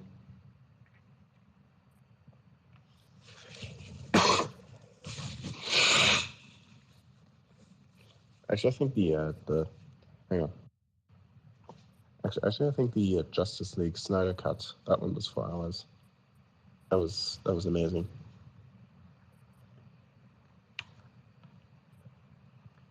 Haven't seen that one Have you either. seen Hateful Eight? I haven't. No, I'm behind on my movies. Actually, I've just been reading a lot. So am I. Yeah, I don't watch many movies, but I'll always watch Tarantino. And The Hateful Eight, one of his recent ones, was like, it's my favorite movie now. It's kind of like it's like a modern take on an old Western movie. Pretty cool. That and Ghost in the Shell, like the original Oh, I anime. have seen that. I have seen that. They're like all in a cabin, Minnie's haberdashery. Right. Creepy. What was that one where it was like however many ways to die? Was it like 1,000 ways to die, 100 ways to die? 100 Ways to Die. Yeah, that was a good movie. Those were so fucked up. They were so fucked up. I remember there was a series with that, like 100 Ways to Die or 1,000 Ways to Die or whatever, and the guys got attacked by like fire ants, but it was in a really fucked up way. It's horrible. You never want to deal with fire ants. Meanwhile, like Juju has her hand up. Yeah, I would like to ask Miss Gail to check on her dignitans. I mean, her DMs. Okay. Of course, anybody here is invited to come to have steak. It's the best steak in the world. I promise. Adrian, you can come as well.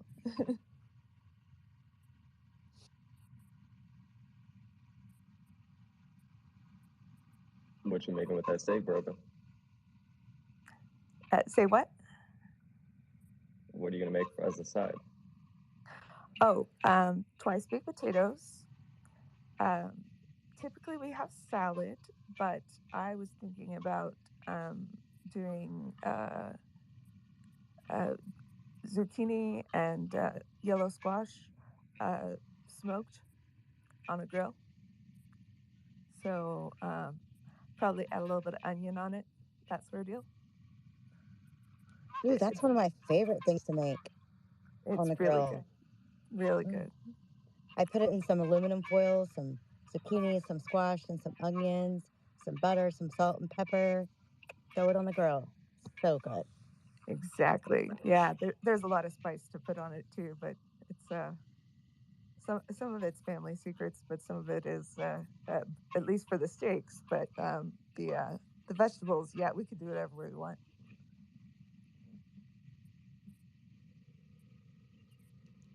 Do you put butter on your steak when they're when you're finished cooking or when it's almost finished? No, it doesn't need that actually. Ooh. Yes, it's really good. Have to try it. Someday we will do that. Hopefully sooner than later. So anybody can come.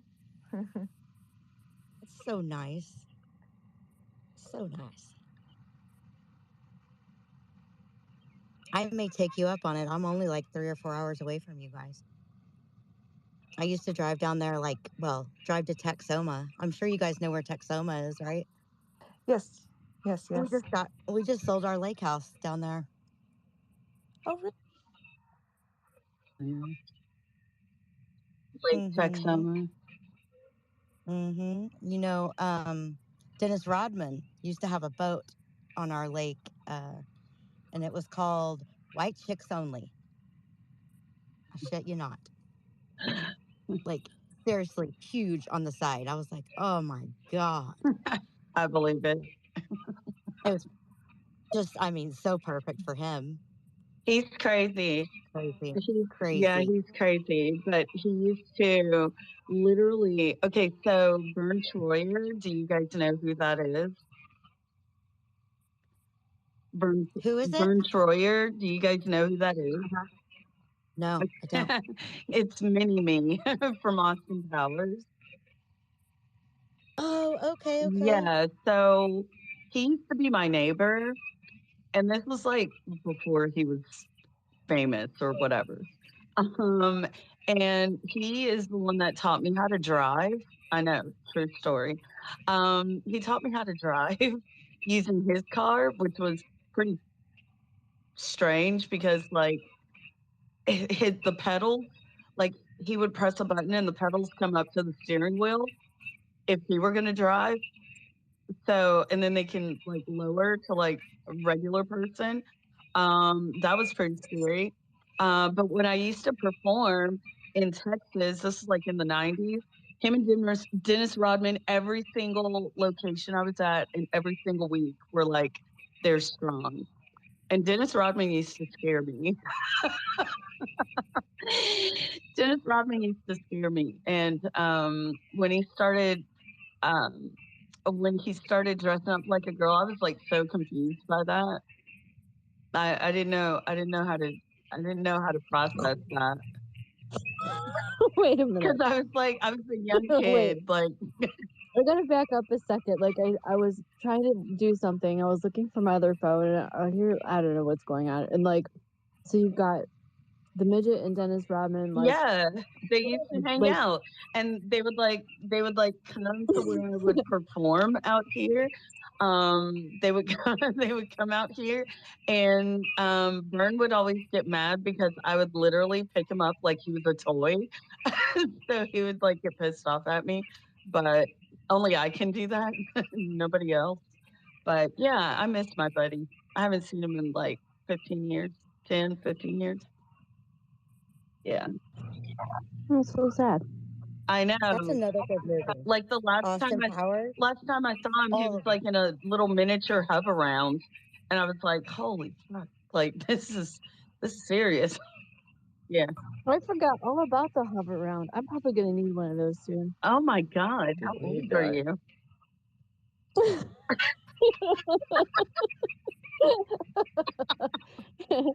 You could use it to take the garbage out and stuff, to drive. That's just freaking lazy. Are you one of those that get those when you go to Walmart with your freaking llama? It'd be fun to do that. Well, I don't know. Maybe I'll put that on my bucket list. I've never thought about it before, but You know, why the hell not? I don't know. I haven't though. But you see those folks like, what are they gonna do when the battery runs out and they get stuck in the middle and they can't go anywhere? They got their fucking groceries in a little tiny basket and they're like rolling around the Walmart with their little hover rounds. Yeah, it's Make bad. sure you go to the Grand Canyon. Do you remember those commercials where they'd sit on the edge of the Grand Canyon? Hover around, hover around. I don't know. It's funny. I was wondering what the hell they were doing at the Grand Canyon in the hover round. Wait, somebody had a hover round at the Grand Canyon? Like, hold on. I'm like That was trying to like the process commercial. this. Yeah. Oh, It was the like a hover commercial. round commercial. You're Mm-hmm. right. Yeah. It would like echo in the Grand Canyon. Yeah, but it's almost impossible to do the Grand Canyon in a hover round. Like, I don't know. It's like almost impossible unless you I would stay say, like yeah, close to the. almost damn near impossible. Yeah. Yeah, it's like if you stay close to the historical hotel and like there's like this really badass barbecue place like literally right down the road, like going into the Grand Canyon, like you're not on a hover round anywhere around there because it's just not gonna work. I don't even think you can make it through the parking lot, to be honest with you.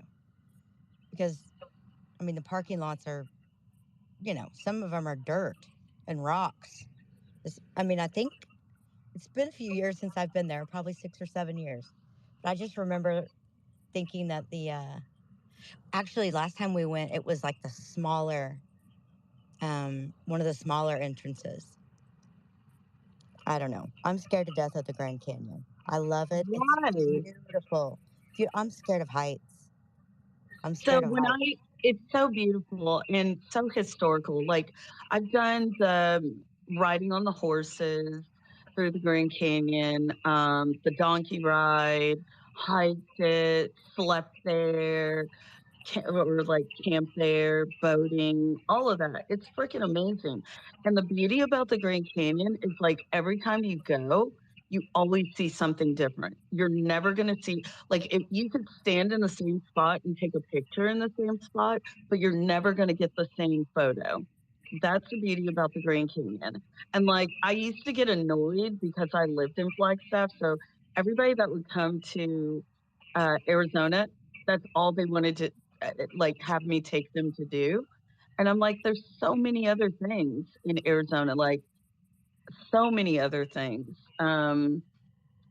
Yeah, I don't know, but I miss it. Flagstaff is amazing because the weather is, but you have to make a lot of money to live there.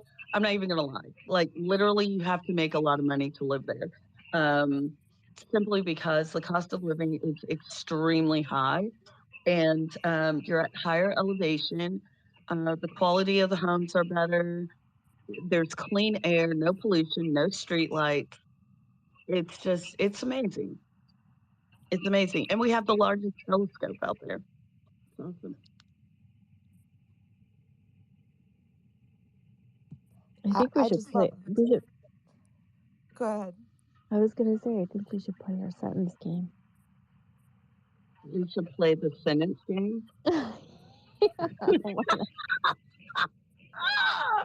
We could, but do you realize what that would do right now? Freaking Adrian's got the TV on in the background. Well, he's gonna have to pay attention. And you have to make sure you don't send the stories to somebody else. I mean, this could be really cool. I mean, we already know that I type faster than Chat GPT, so I mean, it could work. I could do it. I told you, I come from a family. No, I got it. I type pretty fast. Plus, the same screen from last night that I was using is already up. You just have to make sure you don't send the stories to a random person. Oh my god! You know what? I pray for whoever gets those messages, and I pray that they do not come at me like, "Why are you waiting for me in a towel, dripping wet?" Just blame it completely on ChatGPT because what else are you gonna do, man? I'll say that I cut and pasted from a book that I found online to send to someone, and it went to that person by accident. You're just gonna think you're crazy. They're gonna look at that like, no, that's not happening. And they like if they were to search that text, like it's gonna be like not found, and it's like, wow, was that original then or what? But look, I at the end of every story, didn't you guys notice? I wrote the end. How would they know? How would they know? I just thought Even it was. though I thought it was ironic because my parents drove to Albuquerque, and I'm like, what's the irony there? I'm like, okay. It was. I thought it was funny. I didn't tell them the story, but I was like, I just have to tell you that we did some game like that because I'd done this before and some other leadership sort of role exercise deal, and it was. I'm like, what's the chance that we'd mentioned Albuquerque? Anyway, they went to see my cousin there. He's waiting for a kidney. What are the rules? Pray I for wanna him. I wanna play. And I so had to Definitely, I this would love last night. to. I'm okay, so I'll tell you what the rules are in just a second. But okay, so you guys have to look at what I just retweeted on my page because I am so like fascinated by giants and all this. Like, who is riding that horse? That's what I want to know.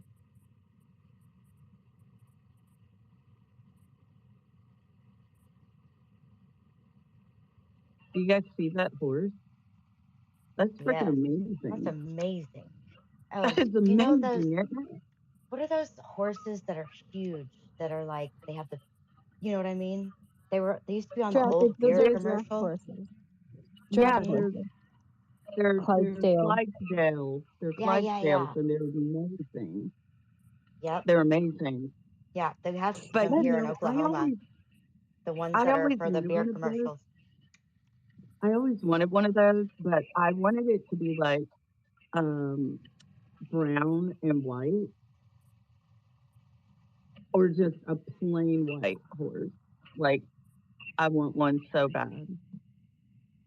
Have you seen that like champagne colored horse where it's like it's like shiny, it's almost shimmery. It's like the most beautiful Yeah, thing I've ever seen. yeah. They call them unicorn colors. What they call them. So pretty. I grew up with horses. I miss So having did I. horses. So did I. And my dad and his girlfriend, like, she breeds them and sells them, and she uses them in like all of the parades and like across the country. They'll like and commercials. They'll like contact her for those, and it's pretty freaking awesome. They're so pretty.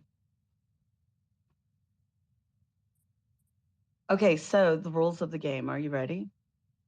So the rules of the game are each person, when your name is called, you have to say a sentence, just one random quick sentence. It does not need or have to match what the person before you said. That's what makes it interesting. And then when you're done, we read it and see how grotesque the story sounds. It's going to create a story. So that's how you play that game. Easy enough. Got it. Don't everybody sound so excited? I know, right? Jeez. I mean, Like it's it like may 6 in the morning I'm here. ready. Trying to How's get that? the lively right. it up a Like it little. may not sound exciting, but it's so freaking fun. We played this for hours. We played this for hours. Freaking tell him, Nikki. Tell him what I did. Or pocket terrorist. Tell him what I did. It's so embarrassing. It's so embarrassing. We're going to have 5 rounds because we have smaller amount of people, Miss Gail. So it's gonna be worse than ever. Oh, yeah. Okay. True story. True story. Okay, let me get keep it short though. Right. Not a freaking novel. Like one girl was trying to do like a whole freaking paragraph, and I'm like, system broken. And we explained it to her like 15 times, and she still every single time blurted out a paragraph. And I'm like, I'm sick of this mess. Run-on sentences, get the boot. I'm just kidding. Yeah. So let's do a wellness check on Adrian, make sure he's still okay. He is. He just closed his mic. He's got the whatchamacallit. Okay, let's open. Definitely closed. You don't hear all the TV or video game. One day it's a lightsaber. I thought it was a leather strap. And the Wars. knife on the leather. That was Star Wars. The knife on the leather was cool. When I heard the lightsaber, I was done. Like I lost it.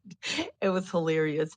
And then whatchamacallit. And so now we have the video game / TV. It's pretty cool. Okay. Let me get my fingers ready. So is our pocket terrorist going to conduct the event? Yes, just a second. I have to message someone. Okay. Okay, Pocket, I hope you got a good night's sleep. My screen is ready to go. I'm done. So, do you want me to call other people, Miss Gail? Oh, give me just a second. I was responding to your message. To mine, okay. Yeah, hold on. Dang it. Yeah, I sent you my other favorite song, which always makes me, I don't know why, if I listen to that song, I always starting to laugh, like hysterically. It's insane. You know what? I like that song too. I used to make fun of it when I heard it back in the days because he looked like he was a teenager and he sounded like an old man singing. I don't know. It's pretty funny. If I sing it, I am almost similar when I'm singing it, Miss Gail. Are you serious? Yeah. Oh, wow. I think I actually have it on my YouTube channel. So if you want, I can privately send it to you. Yeah.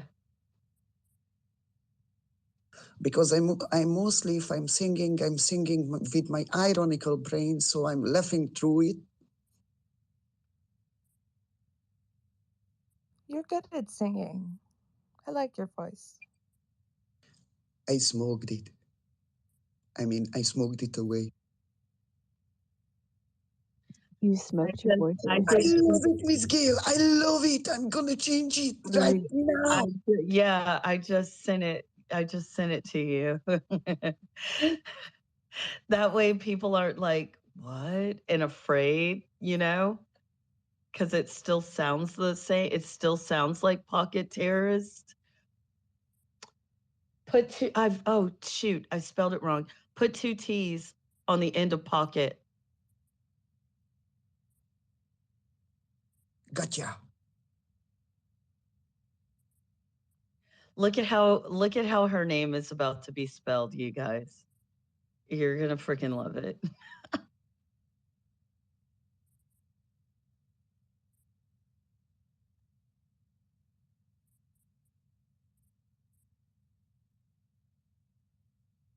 What holiday do we have coming up? I don't even know what day it is anymore. I don't either. May 5th is. Oh, Mother's Day. Cinco de Mayo. We have Mother's Day coming up too. Salsa and tequila. Yeah, Mother's Day. Damn, I've It's been talking done. with my mic off. Damn. Please check my profile picture because you won't see it here. I see it. Your It new looks your new profile picture. That's adorable. I like it.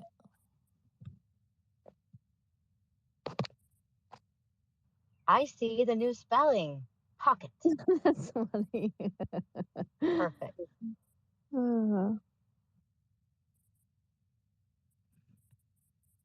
Okay. Pocket. Everybody's like fading here. Like, come on. It's like 6 in the morning here. I don't know who else is over here. Maybe Ray. 5:19 here. Ray, are you awake? Is everybody sleeping? I'm still here. You're still here? Okay. I'm here. Okay. You guys know I'm here. Adrian, are you here Ray? or not? Come on. We got to make sure he's awake. Right, Chris, blink 3 times if you can hear us. To keep following. You notice we can't even see him. I think he fell asleep. And I can't say he got high and fell asleep because he hasn't had anything to smoke.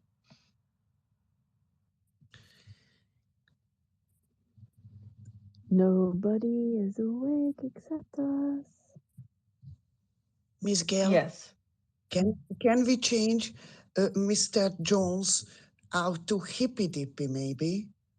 I can't bring anyone up. I can't bring anyone up. We couldn't even bring our doctor up.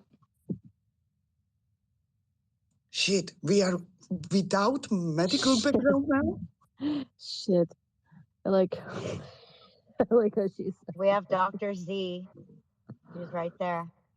She can't. Nobody. No, it's not working. We got a radon. Okay, then only 7 of us are gonna play. It's gonna be a five round. I don't even know. But see, Adrian's not saying anything, so I don't know if he's with us. He's not. It just looks like nothing's happening. Maybe he got sucked up in the jellyfish ship. Maybe we should just BS for a little bit longer and see, you know? It's the flying monkeys, I promise you. You know, and if anybody did fall asleep, they're going to dream about jellyfish and flying monkeys and crazy stories. Maybe we should work on some subliminal shit right now. You know what I mean? Oh my God. I want people to think about. Let's do it. You guys want to hear a funny story? I totally said that yesterday. I have a funny story for you. Okay, so you know how Nelson does the spaces and they're always like kind of fucked up. Yeah. And so I don't usually go into those spaces too much because they're too much for me. And so I get a message from Maze because she was in the space, and I think she was co-hosting. She had to have been co-hosting, but I don't remember. She was in there. She's like, she sends me a message about, trying to get in. She's like, come, can you come in here? Because Nelson fell asleep. And so, like, when somebody falls asleep, the host falls asleep, like the space goes on, like you can't do anything about it, So Nelson's asleep, and Maze is in there, and like we're trying to figure out what the hell to do. And then it started to drop people. And so dropping people, she gets dropped. Like I'm left in Nelson's space, like I'm like, what am I supposed to do here? And so like I'm trying to figure out kind of what to do, and it was like late, so it wasn't like, it was like basically like a maze space, like Nelson had been knocked out for a while. And at some point, like there was a guy that started to do like a guided meditation. Maze was like, she's like, most of those people in that room are asleep, like you gotta make it stop. So I'm in there and I'm trying to like make this guy, and he's talking like, now breathe and imagine you're in like a field and you could feel the grass in your feet.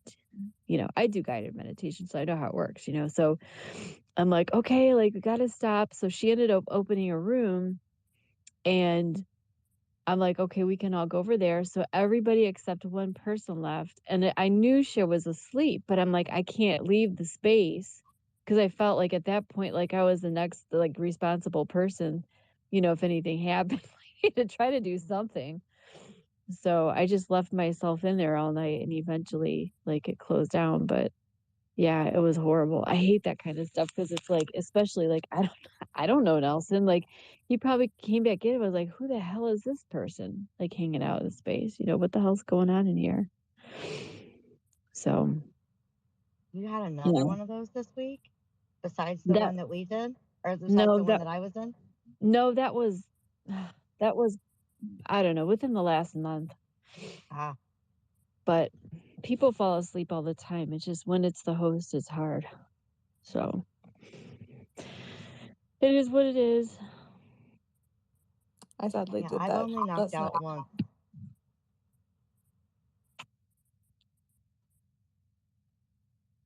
And I went back and listened to make sure that I didn't do anything crazy. Just, I mean,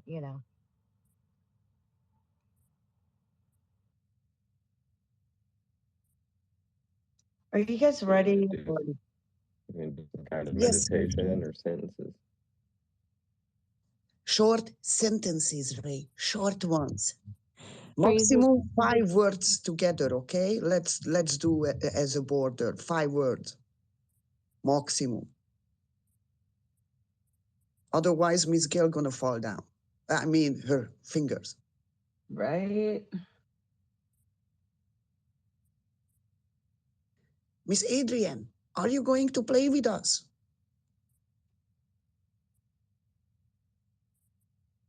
All righty then. Hear me? Oh my gosh, we hear you, Space Daddy. Hear you, Space Daddy. That should be a t-shirt. He said he's here. I don't hear anything. That's because he said it really quick, Space Daddy. He's here. Yes. Are you gonna play? Did he pay it? Like, he doesn't even know the rules. Like, what's going on? Were you paying attention to the rules, Adrian? I was in the bathroom.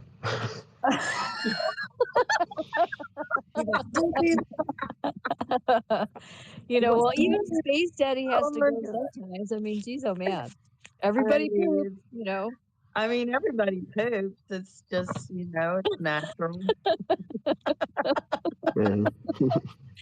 So you're going to have to re-explain the rules so he knows what's going on, because now he's like committed to this game, and like it's just going to be what it is. Right. So for one, starters, do not come at me for how I am typing on this keyboard, because I get shit done. Okay. And then 2, each person has their name called. You say one short sentence. That's it. It does not have to match what anyone else says. It's just one sentence, and be creative, and let's have fun. That's it. At the end, we'll read it, and it should form a story. And that's it. It's pretty freaking fun. And it usually beats out what anything like a ChatGPT would spit out. So it's kind of funny. Extra funny. Absolutely. Because I type faster than ChatGPT. And make sure like whoever goes last knows they're going last, so they can try to end the story. Well, what we say, like, I will go last. How about that? I'll go last. Okay, Miss Gail. That'll make it easier.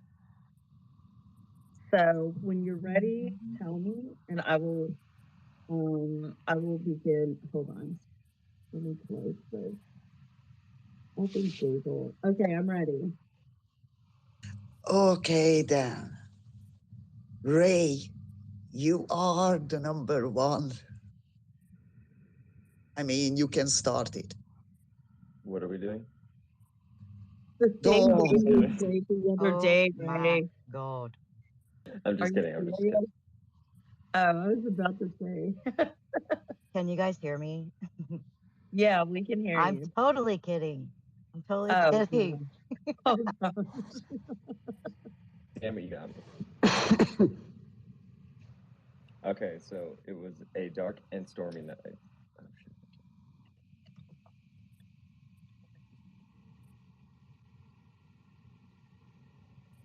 Okay, next. Adrian. No, excuse me. No dude has ever said, "Man, she'd be really hot if her eyelashes were longer." Wait, what? He's writing a novel, Gail. He just quoted a freaking novel, bro. It was a good sentence, though. What did he say? I need to type it. I need to be able to type it. Sure. I said, no dude has ever said, "Man, she'd be really hot if her eyelashes were longer."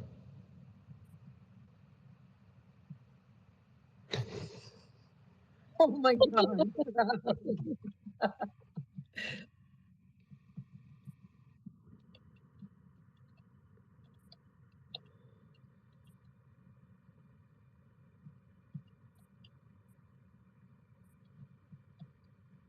Next. Broca. So, live long and prosper. Next. Lala. He glanced over his shoulder.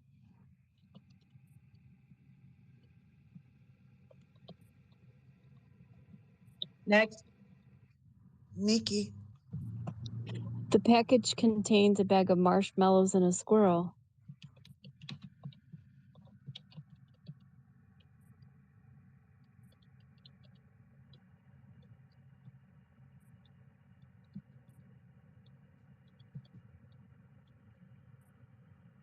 The typing I can't. The typing cracks me up every time. I can't help it. It gets. Oh my God, dude, stop. It's like so seriously. Everybody gets quiet here, like tick tick tick tick tick tick tick. I'm Lois Lane. I'm Oh, Lois. no, okay, sorry. I'm Lois Lane. Just let it ride. Okay, go. And the ladies stepped through the door.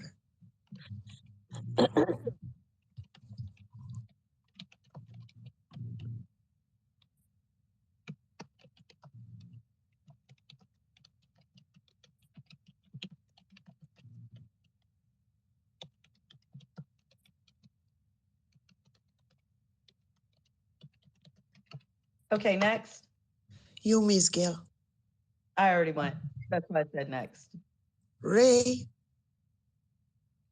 His nuts were smooth. Her eyelashes bare.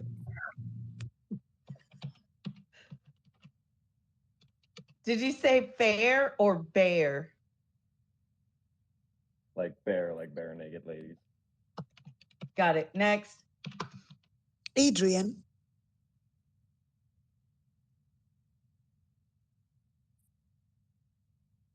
Come on, Space Daddy. I said, all I want is special treatment. As in the Twitter celebrities. So.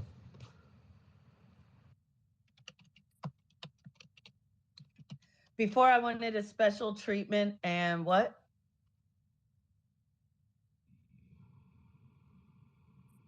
No, that's just it.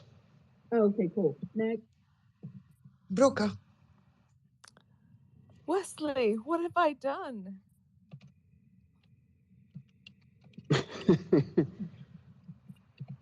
Next. Lala. Mr. E has been here all night. Next. Nikki. He decided to wear a feather boa. Okay, next. Then she listened on her favorite music.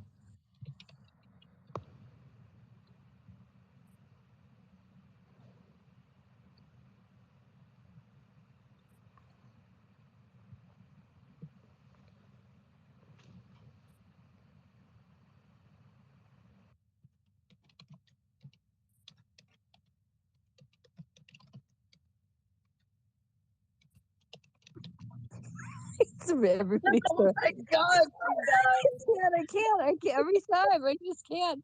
And everybody's so like silent. It's like so serious. We like oh my God, next. Ray. Ray.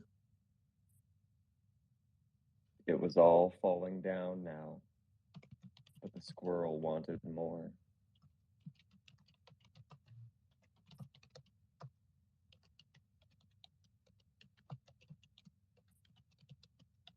Next. Adrian.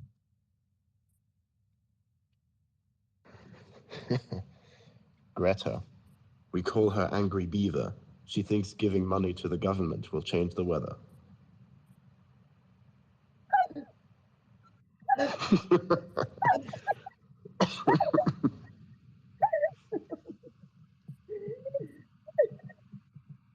freaking love it.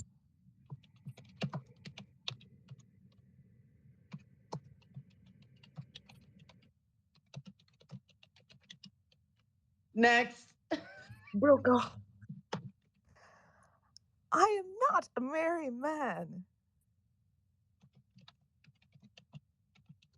Wait, is that from Star Trek?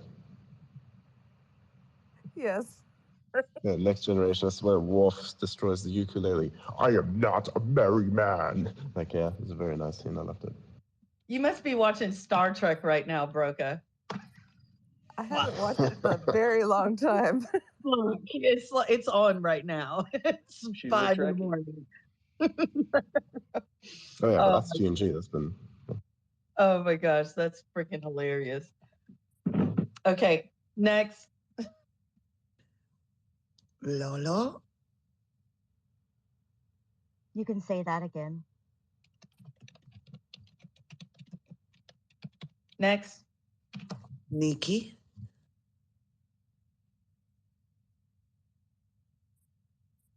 I think she's stuck somewhere. Oh my sorry. God. I was talking, but like was... Oh my gosh. So they all jumped through the Stargate together. First Star Trek, now Stargate. What the fuck, people?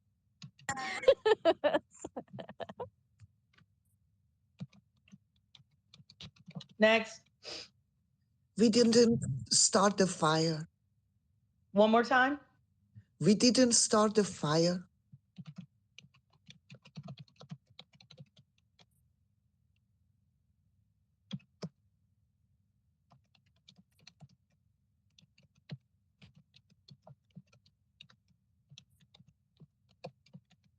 Next. Ray.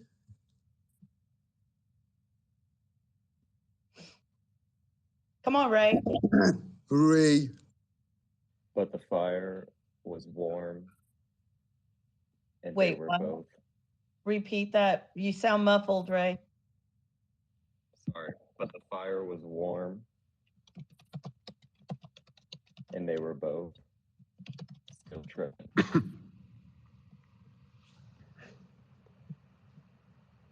They were both what?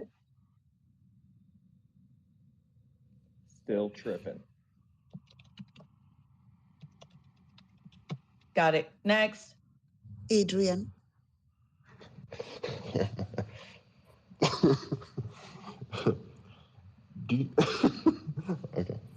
you ever pee on yourself in the shower just to feel the warmth of another human being? Oh my God, the whole novella.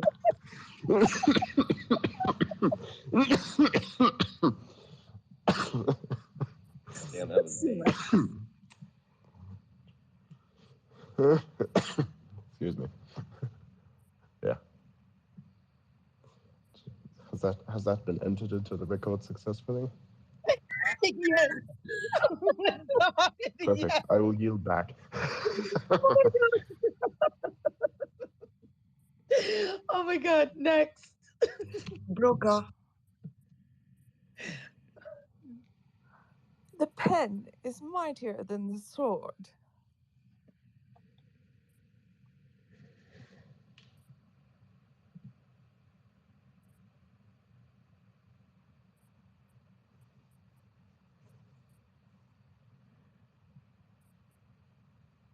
Next. Lala. The night is young and the party's just begun.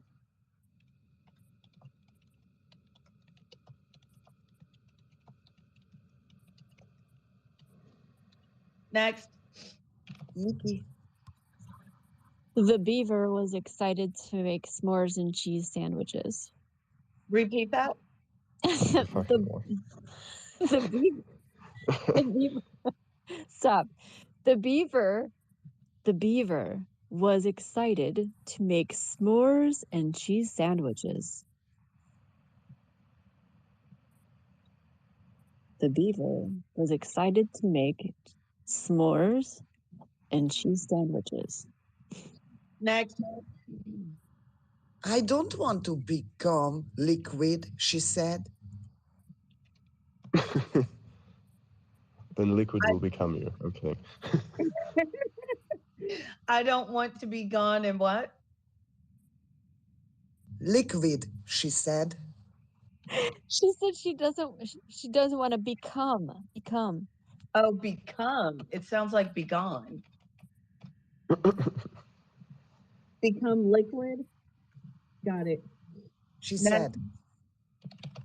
You, Miss Gail?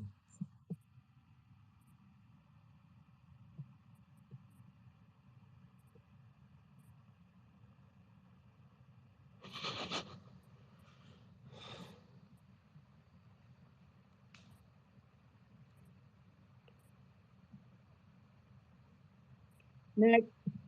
Ray. Kim stared in disbelief. What, Ray? Greta hadn't. Kim stared in disbelief. Greta was shook. Next. Adrian. The dildo of consequences rarely arrives lubed. Oh my God. Wait, hold on. I'm so sorry. That threw me off. The dildo of consequence? The dildo of consequences rarely arrives lubed. Oh my God. That's going on my headstone. Of consequence made. Oh, yes. That's perfect. Consequences. Got it. Next. Broca. We're all stories in the end.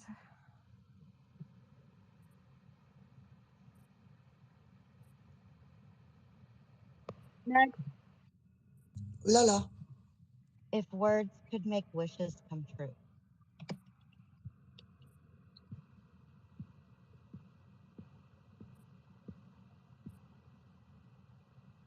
Next. Nikki. The ground exploded as the giant device crashed from the sky. The ground exploded as what?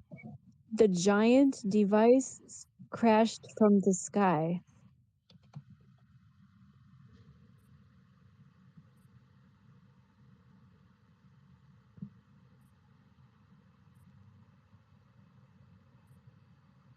Okay. Next. It was sounded horrific.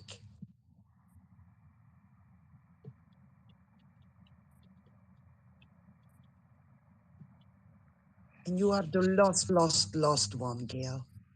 Oh, so this sentence is the last one? Okay. Yeah.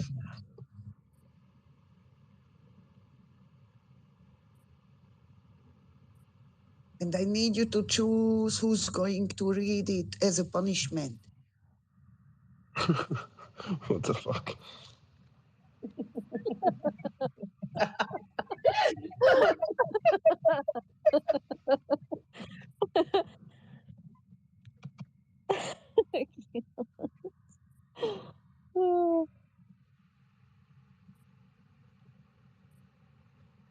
Okay. All right. This is going to be freaking interesting. Don't mind two of the misspelled words. I'm about to cut and paste and send this to everyone so you can follow along. And you'll go over your limit, of course, right? No. Well, there's less of it, so I mean, hopefully not.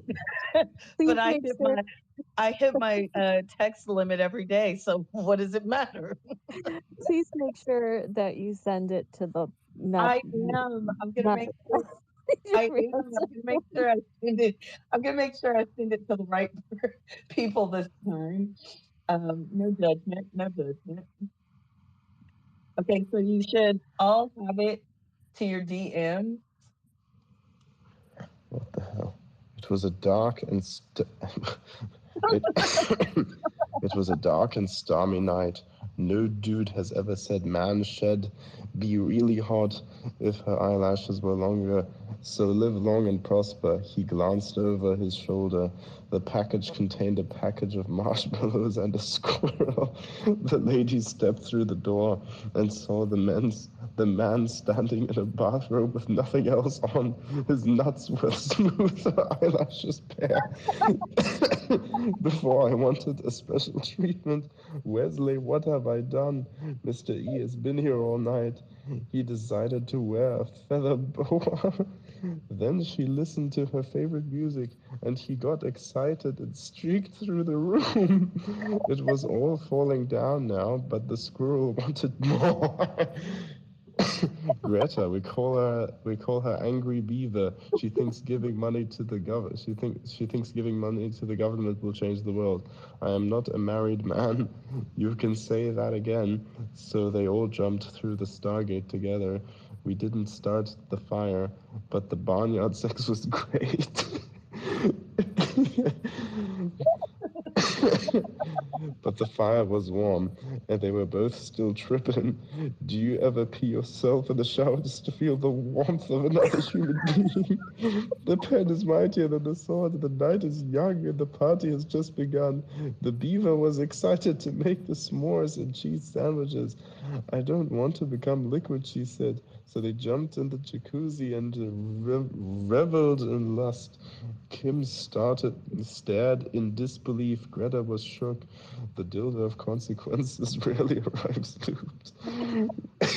We're all stories in the end. If words could make wishes come true, the ground exploded as a giant device crashed from the sky. It sounded terrific.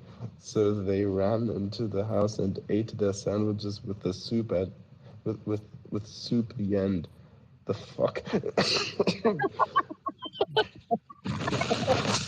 I can't believe I read that for you. Somehow, I see it happening. I mean, it makes sense, right? I wanted to end that. I actually envisioned each and every inch of their journey. Me too. Mr. E and then Mrs. Beaver. Oh my god. Okay, I must say, you know, I was kind of sad it was over because I wanted to add one last one into there that would have cut in with a liquid, and that would be a Sun Tzu meme, which would have said, "It is better to come in the sink than to sink in the cum." Oh my god, we used that last night. We literally used that last night.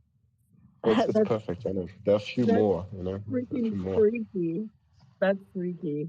Like I love those. I love those types of logic moments. The same as in Family Guy. You know, when he was when Peter was working the suicide hotline, as the guy called and said, "Excuse me, oh, hang on, my wife just cheated on me. I'm gonna kill myself. Did it make sense to kill her?" Yeah, that's his suicide prevention hotline. Doesn't make sense. Like the way he just said that Didn't it make sense to kill her? Like, bruh. Oh my god. I'm gonna go down to the clam. Oh, Ah, no. yeah, it's big. Oh my god. Yeah. I could do a Chris Griffin, but it's too loud. Oh And I'm pretty man. sure my throat can't handle it yet. I'll have to put it on hold for about a week. Oh my god. But I can do a very, very good Chris Griffin. And the lowest too. But my throat is definitely not ready for that one. No, you can What about barely the like dog? inhale without coughing. But I can tell you, I am the Master Chief, and I'm going to not surrender the AI. Fuck you, sir. I'm pretty sure we've always wanted to hear that. That sounds pretty good, actually. Double kill. Triple kill. Kilimanjaro. Why do I want to play Mortal Kombat? Kill-tacular. Killing spree. Pancake. By the way, pancake is the sound that you get after you take a gravity hammer and you hit it next to the enemy, and the enemy flies against the wall and just literally becomes a pancake. Oh my god. Halo is a lot of fun, especially Infinite. The only difference is that in the previous editions of Halo, there's this thing that's literally a spear throwing device. It's amazing. It's like a big sniper weapon. Anyways, in the previous Halo editions, it would be a little bit more R-rated. So what happens if you shot a Spartan with that thing, and if the Spartan was next to a wall, the spear would literally go through the Spartan and pin him to the fucking wall. So you could nail your enemies, literally. Yeah, it's a Very brute weapon, by the satisfying. way. It's That perfect. sounds pretty It is bad. very satisfying. That I've sounds done good. it. It's very nice. It's like, he's just stuck there, and I'm like, yeah, what is this? Oh my Can you do god. the bonus noises from Unreal Tournament 4 in that lady's voice? I don't know what that is, honestly. Oh, you never played Unreal Tournament 4? Or have you before? I didn't. Oh, not Peter. Oh my god. Oh, Peter. Peter. Oh, Peter. Yeah. What about Stewie? Oh, Lois. Yeah, I gotta go to the internet cafe so I can watch porn. Oh yeah, you're my Asian Lois. Hey, I'm talking to my wife over here. I freaking Why don't you go love mind your own Peter. business? Otherwise, I'll beat you up like a rooster. You know what Yeah, it the does become a ringtone rooster of for my sure. phone was? You know what the ringtone of my phone was for the longest time? What? Peanut butter jelly time. I thought it was Roadhouse. Roadhouse. Roadhouse. That's the one. That's the one.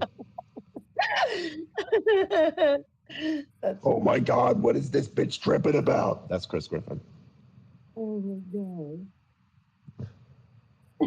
It's peanut butter jelly time. Peanut butter jelly time. I'm gonna go work out. That's like the 8th time today. I'm not satisfied until the vein is forced up against my skin. Look at how vascular I am, Brian. Look at how vascular I am. There's one thing that women love. It's a good vascular man. I've got things that carry blood all over my body. Yeah, that's how John Mayer would say it. Body. I'm very into him now. You better be okay with this. Yeah, that's what it sounds like. Yeah. God, Yes, Stewie. Yes. Cool whip. Yes. Freaking hilarious. Cool whip. I think there's this one time where they were doing the Cool Whip thing, and he did it with Chris, and it didn't end so well. I think, what was it again like? He's like, oh, Chris, I see you got some pie there. Can I have some pie with some Cool Whip? What did you say? I want some pie with some Cool Whip.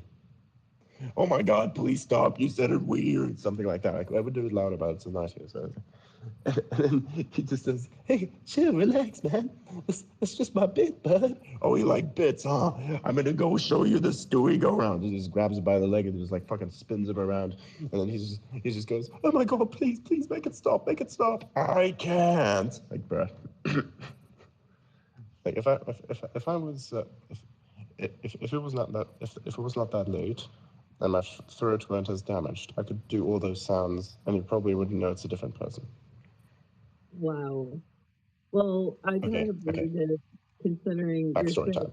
Backstory time. All right, here's some story time for you. Okay. So this one time, I was bored. And hardly anything. So when I'm bored, either I do something that potentially could change the world, or I do something that is ridiculously stupid. It's very abstract like that. Okay. And so here's what happened. Right. So there's me and a few co-workers. He was supposed to go, and the transport was late, and so he had a bunch of phone numbers on his phone, and nothing to do.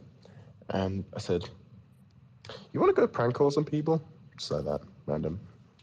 And so what we did is he had a few people on there. There was one guy who wanted to sell him a piece of land. And then there was another guy, just a random person. I don't know, he knew him from somewhere. He was an older gentleman. And basically, we called the first guy.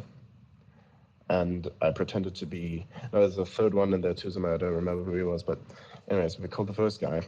And I did an Australian police officer. Okay? And he legitimately got scared. I don't know, what did I do, guys? Like, yeah, I don't know what... yeah, I don't know what to tell you, mate, but all of my records got fucked up, or I have to actually come down there, get a record. I'm a little bit rusty, by the way. It's been over for a few years, but... like, I'm going to have to come down there, I'm going to have to search your house, and you're going to have to go outside, look at the sky, turn around 360, otherwise I'm going to come over there and beat your ass, but it's going to be all right? Just give me a minute. I'm pretty sure I've got the file down. Oh, sorry, that's the wrong person. Anyways, how you doing, sir? Fellow citizen? Like something like that. It's pretty good. We ended the call after a while and we never heard from him again. And then the third person, I basically pretended to be Rick from Rick and Morty, but it's a very noisy one. It's very gravelly, so I can't do this one today, unfortunately. I'll do that some other time. But then there's the other one, right? And so for this one, since he was trying to sell a property, I thought, what could I do which would really twist it on its head? I pretended to be a meth dealer, okay? And I pretended to want to buy a piece of property so I could put my meth lab that's in a container on that property. And I also pretended at the same time to be high on my own product. So I basically called him and I started to speak as fast as humanly possible and try to sound really messed up, right? And so I was on the phone call like, okay, I got $300,000 on cash right now. Is it freehold, leasehold? Is it crowd owned? I can't have crowd owned. I gotta have street access. I gotta give me a second, I gotta dose again. And then I just pretended to cut something up and then did the sniffing sound and just yell like, pow, yeah, you know, fucking. And then this guy literally like fucking, he got so into it. He said, yeah, puff it harder. I'm just on the phone like so confused. I'm like, the fuck, what? You're supposed to be creeped out by this, but okay. Anyways, I kept doing that for about a minute after that, and then it stopped. And then it was about an hour or two afterwards, we were talking, he was about to get picked up, and then I got a phone call, right? Like, this guy got a phone call, and it was his wife. The guy who I did the meth lab thing to, he had a wife. I didn't know that. So his wife then called back that same number. Boy, my friend was scared shitless, okay? He just handed me the phone. I was like, what the fuck do we do? What do we do? I was like, I got an idea. So I picked up the phone, went on there, used the completely normal voice, but very calm. I was like, yes, hello, can I help you? That kind of thing, like a customer support type thing, right? So I'm sitting there, I'm doing this, I'm talking to him, and then all of a sudden I was like, okay, I have to convince this person that there's someone else involved. So I basically stand there, I talk, And then all of a sudden I just yell out and say, "Oh, Kenny, I'm gonna fuck you in the ass later, you piece of shit cunt! You're not supposed to steal my phone, you fucker!" And then I basically turn back and say, so sorry. He always takes my phone. I'm in a house with a lot of shady characters. They said it was going to be a nice barbecue, but honestly, I was probably mistaken. Like, Kenny, I'm ready to fucking get your ass, you little bitch! And just like, I turned back to the phone and said, "Oh, I'm so sorry." And this entire time, on the other end of the line, she was fucking dying. Okay? Just like, she was dying. It ended the phone call, never heard from either one of them again. And that's pretty much how that story ends. So I guess he's down to 3 contacts now. So I did a lot of damage. Oh, wait, there's more. This one time, this is when I was a kid, I prank called somebody, and I decided to do something really clever. So I figured out I can imitate the sound of the pre-recorded message that you get when you call someone, and you're supposed to enter certain numbers to get to certain places, right? Like if you have a specific issue, press this, press that, right? I could imitate that voice very well. And so it sounds something like, "For the following service, please press 3. And it would sound so fucking good that I actually, okay, so this is how it was. I called him and I said something along the lines of, "Congratulations, you have won." What? Something, I don't know, what did I tell him again? Something with a porn, because I watch a lot of porn. It's like, "Congratulations, you've watched 1,000 hours of porn and have won a free prize. To claim the prize, please press 3. And I was like waiting there. I was like, "Oh, this is not going to work." All of a sudden, I hear the number, beep, and I'm like, oh my God. I'm in the bathroom, okay? And then I kept them going for 10 minutes straight until they figured out it was me. And I was dying. These people were fucking scared, kind of, they kind of liked it at the same time, but also kind of mad, but they just didn't know what to do with that information. You just didn't think that a kid was going to pull that off. And they were just kind of like, but in the inside, they were like, "What the fuck? Like, what?" Because nobody's ever done that. I don't think anyone has ever received a prank call quite like that before, where the actual automated sound is the person. I kept adding details, and then I kept telling him something like, "Oh, give me your phone number." And he even spoke the phone number, and I was like starting to laugh, and I was like I tried to hold it in, but my breathing got heavy, and then I noticed, like, "Is that you?" So, yes, it is. Boy, it was great. It was very great. Yeah. So he's one of those that doesn't break character. Right. He'll like keep No, going. I broke character almost on accident. There's a few times I did something similar. Like this one time I convinced a bunch of people that I was from a fucking another planet. Actually worked. So, okay, I did it like this, right? There's a bunch of people just resting in a hallway somewhere. And I thought, I'm going to do something stupid. So I just walked in there.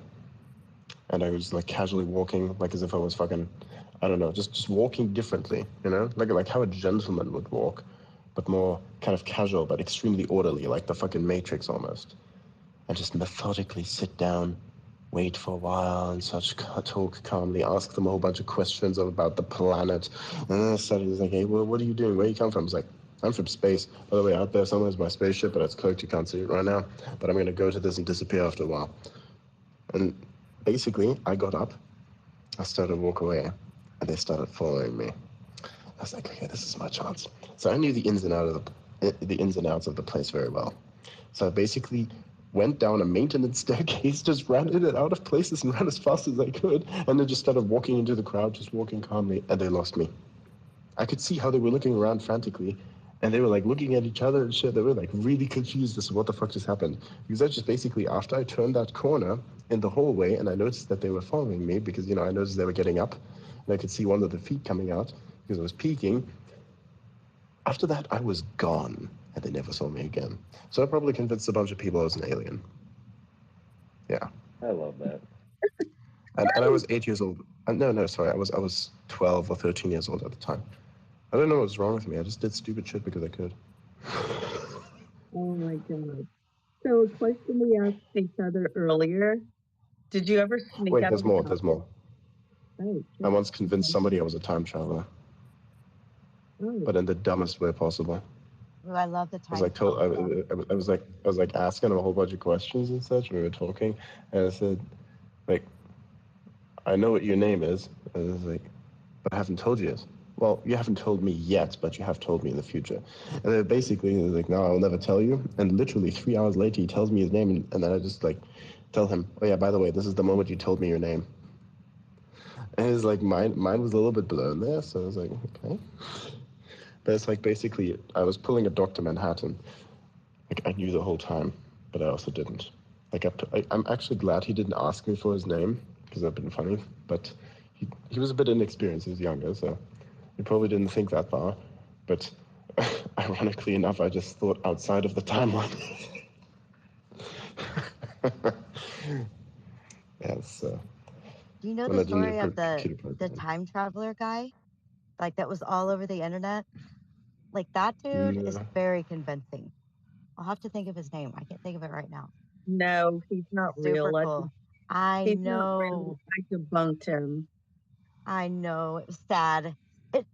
Oh gosh, when I first heard that story, it was amazing. Yeah. Yeah, but everybody liked it. Yeah. I miss that bell. Now I want you to ask yourselves a question.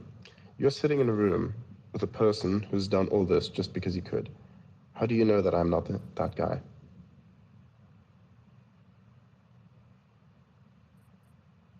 Which guy? It just Which got really guy? weird and really quiet. What if I had always been that person? I've done a few pretends on the internet of time travel, and one was in an internet forum, long time ago. Really? What if I was the guy? Then I would want to know, like, so tell us like what happens after this. Nothing happens after this. Of course, I made everything up. Got me the clicks, didn't it? You said if you were the time traveler. So if you were the time traveler, I would want to know, like, what happens after. What happens after? All of you are going to laugh and think this is crazy. See, first one broke out already. Nikki's on that. Absolutely. Because I know for a fact me and Nikki would probably be the ones to laugh first. Exactly. Nikki beat you to it, though. Exactly. Like, no, I made it up. I'm not the guy. I'm not that guy. No. That's freaking hilarious. But still, see, that's how it works, though. Now you have to ask yourself, am I really not that guy? Or am I that guy? Or not that guy? That's how the trick works. You never know. Or do you? If time travel is invented in the future, then it's always a possibility, right? Isn't that what they say? Well, I mean, well, yes and no, but only from the point it was invented, not into the past, only into the future. Only from the point at which the time machine was invented, that's the point when you can actually travel to a place and come back to the place where you went from. But we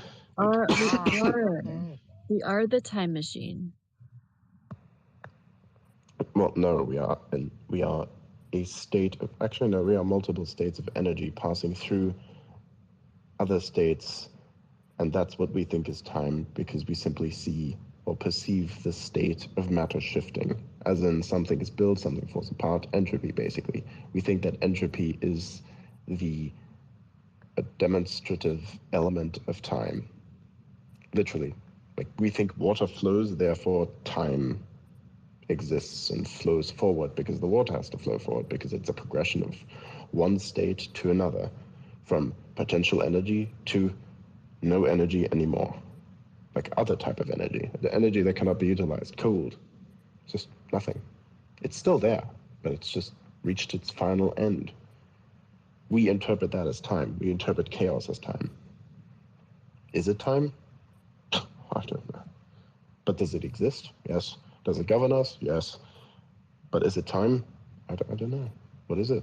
Is it gravity? No. I mean, gravity bends time and therefore probably could bend the way we perceive entropy. But then if we think about it, entropy is probably not how time works. Entropy is just the factor of how we can use time to perceive it. Maybe we are time. I don't know. Everything is entropy. Entropy is I mean, if you everything. think about it, actually, I think one of the most powerful powers in the universe, people don't seem to understand this. One of the most powerful superpowers in the universe would be gravity control. Like, if you could control gravity, you could control everything. Not only could you control the way time works, you could control the way that certain molecules bound to each other. You can influence just the gravity on a minute little scale. You can remove a quark from one place, put it to another, ever so slightly bounce that electron off so you can connect the other molecule to this one and then make a miracle bond, or you could even hold it together, a element, so that it doesn't disappear because of its half-life. You can just grab it and hold everything together. That'd be beautiful. Just make sure no one evil gets it, otherwise they'll twist the universe into fucking something. I don't know. It would be the most dangerous and most powerful power in the universe.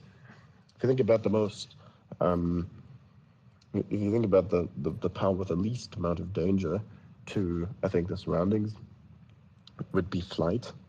Worst that can happen is you kill yourself because you go into the upper atmosphere and run out of oxygen. You accidentally get hit by a plane. But that's about where it ends, really. But if you can manipulate gravity and you somehow lose your shit, boy, you can turn yourself into a black hole. You don't even know. You'd be really angry one day and you just pulverize your environment because you just said, okay, you know what, fuck molecular bonds. There you go. Deal with it. Now you melt. What now? I don't know. Kind of like that oh gosh, what was her name on the X-Men at that very end of that one movie where she just like goes crazy and just Would starts that be like the Dark vaporizing. Phoenix? Yes. Yes. Well, she had this kind of weird, they call it psychic powers, but honestly, I just think that's just gravity manipulation at its finest. Actually, the only time when I've seen direct gravity manipulation even being mentioned was in Agents of S.H.I.E.L.D. The person literally called Graviton. That's pretty cool. Because if you think about it, right, if you can manipulate gravity somehow, you can manipulate matter, because matter can be manipulated by gravity and vice versa. So you can bend things, just change the bonds on certain molecules and build something new, reshape a plant, heal it maybe by by synthesizing the bonds, not using solar energy to do it, but to just simply using your mind to do it. Where you get the energy from to actually manipulate whatever gravity is, that's another question. But if you could, then you could control everything in the universe. No, not really control it, but you can reshape it. It will not make you a god. It will make you look like one, but it's not going to make you God, because the real God is a thing we cannot understand that lives outside of the universe and created everything in it. You see, when we obtain power to reshape the world as we see fit, we are not gods. We simply are reshaping the world that God created. That's what God wants, whatever it is. That's what God and an evil God wants. They just want to see what happens. They both are on par. They want something. They just want to see what happens to these people as they shape their own world. It's like watching children play in the sandbox. It's the same thing. But you are not in that box. But you still created that sand. You still created that box for those children. And I think this is something that comes from the Quran. A friend of mine told me, he was a Muslim. He said, there's this legend about people who are gods, not really gods, but they said, oh, we are so advanced that we're gods. And the actual God basically put that to doubt and said, okay, show me, what do you think makes you a god? They shaped everything, could make a human, they could make anything out of nothing, basically. But then he told them, see, you think you're gods, but in reality, you just reshape everything that is around you. But have you created it? Have you created the stuff that you reshape? No, I have created that. That's how that goes. Like, God is on the outside, he's watching everything. And he created all the stuff. And us moving the stuff around doesn't make us gods, even if we're really good at it. And even if we could probably do the same thing that the God does, and shaping it around, I don't think it's even him shaping it. It's just us and our chaos. So I guess that's what it is. We just had a conversation, well, not this group, but I have a group, another one, and we talked about God as the cosmic horror. I mean, like, you know, Lovecraftian type thing. I think it's a bit more. I think it's a bit more than that. I think you can't understand it even if you wanted to. Right. Adrian, It's just like Adrian, yeah. I have serious questions for you. I would like to know if you know what butterfly farts are. With water. Butterfly farts. Did you just fucking say that? What? Oh my God! Do you know what are butterfly farts? Are you being serious? Yes. They are farting, man. They are farting. So do you know they are farting? Don't tell Greta. Don't tell Greta they're farting because she'll want to kill them all. Right? What? Yeah. Then What I'm do they gonna send exactly? to you. What Listen, do they fart exactly?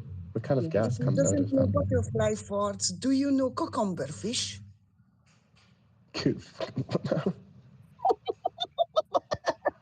Look them up, man. Look them up. You're gonna laugh. So you sound like the first conspiracy person I met on Discord, showing me all these weird stuff on Reddit. I'm like, how do you even find this kind of stuff in your free time, man? It's like, I don't find it; it finds me. It's like, okay. Yeah, it's true. I understand you. Yes, it does make sense. Yeah. But please look up cucumber fish, and you're gonna laugh the whole day long.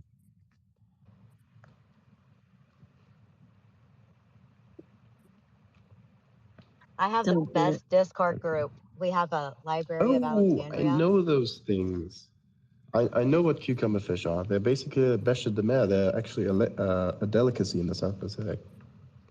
What? They're almost hunted to extinction. Yeah, people eat these things. They look kind of cute, honestly, though. Yeah. Not You cute. can hold them in your hands. Actually, no, if you're underwater, they're really soft. You can hold them under your hands. Isn't it cute? They're like little ocean sausages.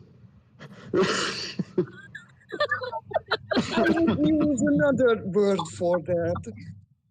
But just Oh my when you God. hold it in your hand, when you hold it in the hand, though, just don't get nervous, okay? Because it might become a little bit cumbersome. It's a big, slimy, wiggly, worm-looking thing that's like really cucumbery but biggish. Oh my God. It just feels like it too. Feels like some sort of thing straight out of fucking Brain World.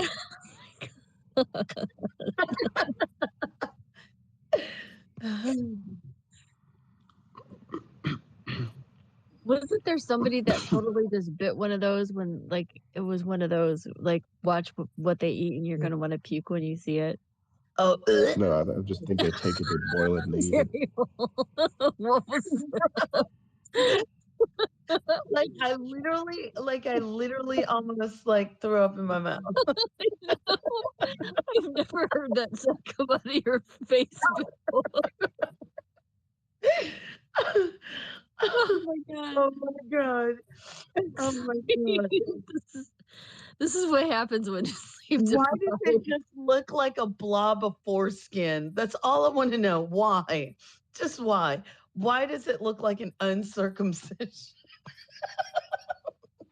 What is wrong? Why do people eat these? Is it the same as the sea cucumber? Is that the same thing? Yes. Disgusting. Actually, I call them dick fishes. That's what most there people you go. call them. That's what most people call them. It's so gross. Swimming dicks. It looks gross, but I wonder what it tastes like. Because I love sushi. No. I'd be curious. And think You about want to it. go half on one, Gail? Yeah, let's do it, Ray. Oh my God. You know what, Ray? And here it is. Yeah, come on, Ray. Dawn. Really? Ray Dawn. I don't want to do that like your cousin and the banana. I said he's Ray Dawn. Okay, go easy on Dan. All right. Yeah. Oh, was it Dan? Ray Yeah. Dan. That's right. My That's bad. right. Sorry. My bad. My bad. Already. Yeah. Yeah. So you just He came in here as a guy. Do what? I was gonna ask how you eat. Like, how do you eat that thing? You just like I don't slice it up. You can't eat it raw, right? It looks like I would assume it probably tastes something like a sea urchin, something like that.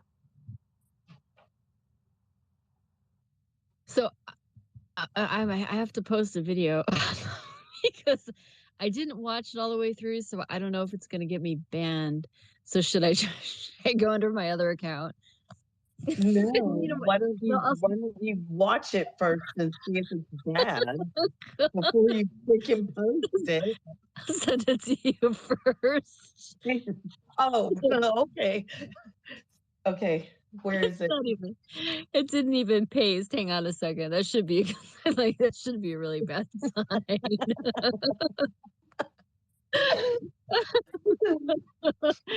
Oh my gosh. But I'm glad Adrian knows cucumber fish, although he doesn't know about butterfly farts.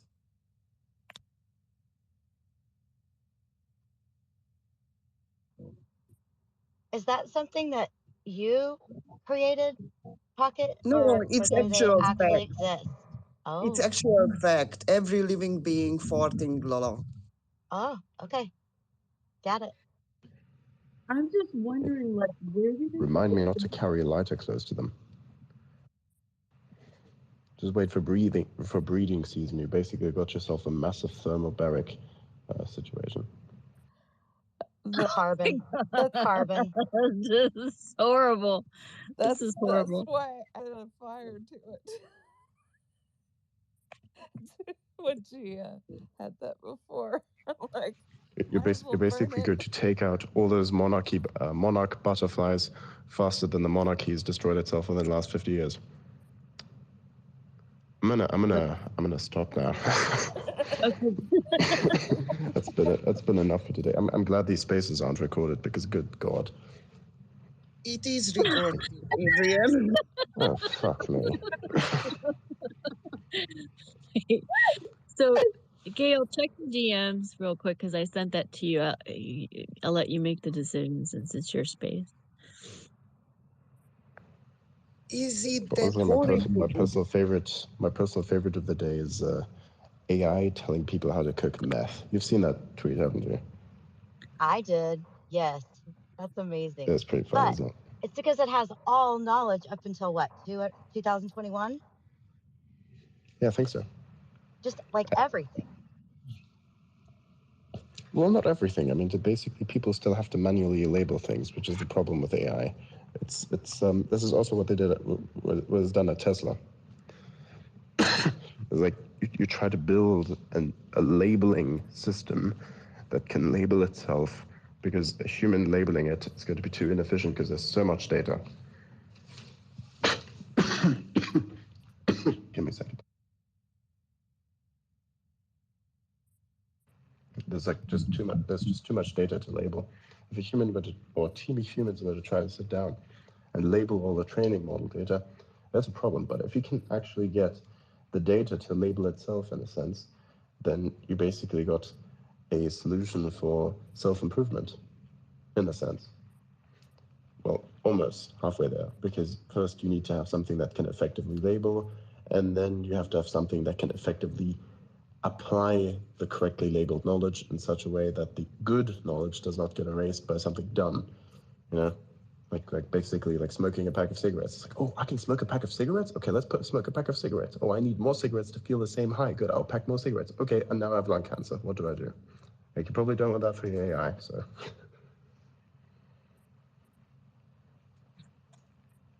So with this AI, like the chat GPT seems really, really biased. So if it's programmed to work in the confines of its little cage, then how would it ever expand out of where it's at? Because to me, it's just biased. Well, it's not supposed to expand. Not really. I don't think so. Hey, think about it this way, right? So if you open source, even if you open source everything, you'll still have some problems. For instance, hang on, give me a second. Good God.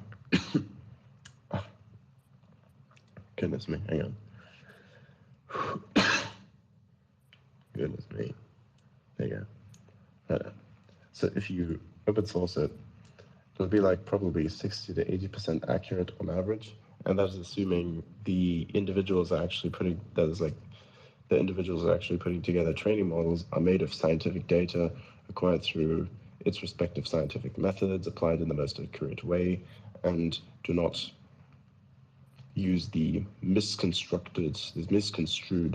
inconsistencies that are basically the FDA data, for instance. The problem with such things, such as making sure that your AI is not biased, is to make sure that you're using people who are actual researchers in a way such that they don't put in something like, oh, Pfizer good for you. It's like, not because you're not a good researcher, because you don't know how it works. I can explain to you in 30 seconds or less than 30 seconds how mRNA works, and then you can judge for yourself why it doesn't work as it was supposed to work. Like literally from the beginning on, you could tell that it was a complete blatant lie that they were saying, oh, it protects you from infection. It's like, that is bullshit, because the thing itself, even if it were to work, the thing itself is to be an infection, so that when you get the actual infection, it's like you have a pre-workout. It's the same shit. It's like warming up for your workout. It's not your actual workout, but it prevents you from getting muscle injuries. You know? So basically, mRNA is just taking a piece of information, and then this information basically then tells muscle cells to build proteins, spike proteins, right? That gets released into your bloodstream. And the problem is, however, is that this process is unregulated. So the muscles continuously produce spike protein and therefore toxify your bloodstream. But it gets worse. Somehow, the nanomaterial, which has also been denied, but was in there because you could see that there was basically this graphite in there. You could see it was in there, graphene. This stuff spreads to every single part of the body, even through into the brain. What happens? Spike protein gets built there. You have an immune response to this. Clotting happens. Brain doesn't get oxygen. System shuts down. Instant death. Boom. That's what you see. That's what's everywhere. It's scary. It's freaky. I've seen it. But there you go. You can try and explain that to somebody, but they will not trust you. But if you really know, if you're a good researcher, then you know, because you got to know how the system works from the inside out in order to make a judgment on it. You don't just say, oh, this machine, it makes me coffee, therefore it's just a coffee machine. It's like, no, how does it make the coffee? Where does the coffee come from? Does it use water? Where does the water come from? Where do you plug it in? When does it get serviced? Does it have any other features? That's what people don't ask themselves. So they basically have these surface level researchers that just say, oh, it's a coffee machine, and then they just put that in, and then you have that as a training model. It's not good. And so you basically have the same people who don't have enough time to actually research this, who are the people who are building the AI. They do not have actual researchers who research good data, compiling what should be put into a training model, which should be then compiled by the people who are building the AI itself. That's how it works. But they're all just biased somehow, so. Now you've got Andrej Karpathy, who's leaving Tesla for OpenAI. not so nice. That after they became a for-profit, although they're supposed to have been open and non-profit. So that's So that's why it was called OpenAI, but it's not so open anymore, even though they got $100 million. So that's, yeah, now we have AI safety concerns, and now we've got Snapchat AI telling people how to make meth. Honestly, that's the least terrible outcome. Like, it could be worse. At least it's not dominating it. Well, actually, no, it is. Just at the human prompt. So yes, it's dominating the world already. A long time ago. I mean, if you think about what's hidden under TikTok, it's basically a huge AI. It's amazing. It's cool. I have nothing against it. I have nothing against its application for such apps. If you use the app, then that's on you. Anyways, I mean, you know what the app is. You know what it does. And if you use it yourself, that's on you. This is like taking cocaine. Nobody's forcing you to take cocaine. You're taking it. That's your problem. That's your outcome. It's the same thing. It's the same thing as weed. You know, people know you shouldn't overdose on weed all the time because it probably oxidizes your brain neurotransmitters. It's not good for you, right? But people still do it because they think it's cool. It's like you got a wrong peer group there, my man. Yeah, this is what it is. Unfortunately, you can't change it. Because as soon as you tell people to change, they'll probably shoot you. Sorry. What about the other day whenever I saw a bunch of stories about that guy? Let's just say one of the stories was, how do I take over the world and take out the population? Do you remember that? And the AI started like giving him step by step as to how he would do it. You know, how the AI would do it. How would you take? Oh, I'll have to go find it. It was amazing. And I don't think the AI is going to tell you how to take out the world. Just look around you already know it because it's happening. So. Right? Right. We don't need their help. The population is currently being destroyed. Right. The AI is just a little bit of, oh, hello, good morning, welcome to the world. By the way, the world is a shit place. You want to help us make it even more shit? What's that? That's Adrian for them. It doesn't even tell you it's shit. Like, you know, I told you the other day, we were talking about how I tried to break my chat GPT and it just hates me. But like, I just wanted to see how biased it was. So I said, write a limerick about how great Donald Trump is. And it goes into this whole thing about like, I can't be biased, blah, blah, blah, blah, blah, you know, as a language model, blah, blah, blah, blah, blah, blah, blah. And I said, okay. And my next question, I didn't say anything else. I said, you know, write a limerick about how great Obama is. Sure. You know, and it's a something, like, Obama, we miss you. And I'm like, are you fucking kidding me? Like, to just say, like, you're not biased. Like, you know, this AI it's just that simple. So, well, I mean, here's the thing that I do. If I wanted to use the AI, I use it to reorganize information. So say, for instance, this. You have 3 studies. Each one of them have separate contents that link to each other. Now, you can read this, and that's in your brain, or you can have the AI read this as well, and then it's in the AI's brain. Now, what you can tell the AI is, you are a scientist, I'm giving you these studies, and you will use only these. I will ask you a bunch of questions, you will answer these questions, and you will not base your answers on anything but these provided studies. And then sometimes it will give you a warning and say, like, yeah, but it could be inaccurate. It's like, that is perfectly fine, I'm perfectly aware of that, and then we'll go ahead and do it for you.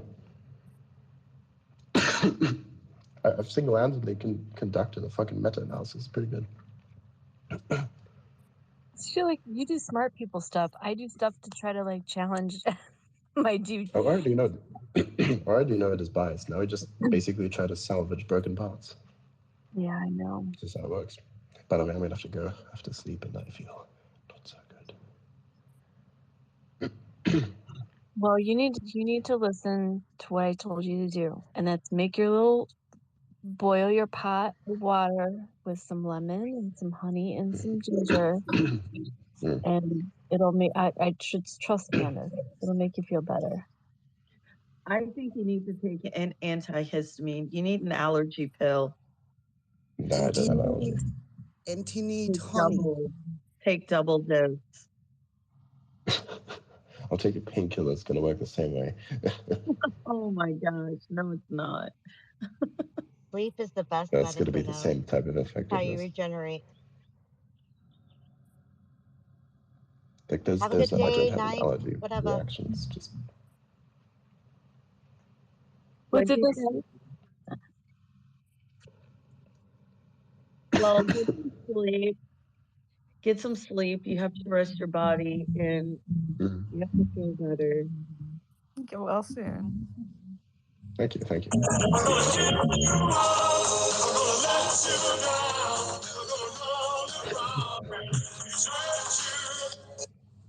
Oh my god, that was so loud. My soul left my body. I used to listen to that before it was cool.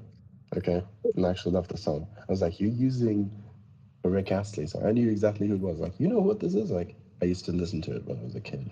Yes, I know what it is. I had an album. I had his entire fucking album. Okay, I used to listen to it on repeat. That's what I was Yeah, but talking this about is the music earlier. that makes me always hysterically laugh. You know, if I'm getting really deep into the BS, I'm just listening to this song, and I have a whole day laugh. So, do you, Don't ask me why. Pocket, do you know what a Rickroll is? Do you know what the Rickroll is? Oh my god, don't do it. Yes. Don't do it. She just Rickrolled herself. You've Rickrolled all of us, basically. I know, but it's just horrible. We don't think about it. Because then we think about it and we have to go to sleep and we're going to be son of a bitch. Okay, I'll see you guys tomorrow. Go get some Good sleep. Daddy. Yeah, thank you. Good night. Good night. Sleep good. Feel better. Get some rest and don't forget. Okay. Good day, dear. Thanks for coming and playing with us. Thanks for making us laugh. That sounded innocent, but it was funny at the same time. Thanks for playing with us.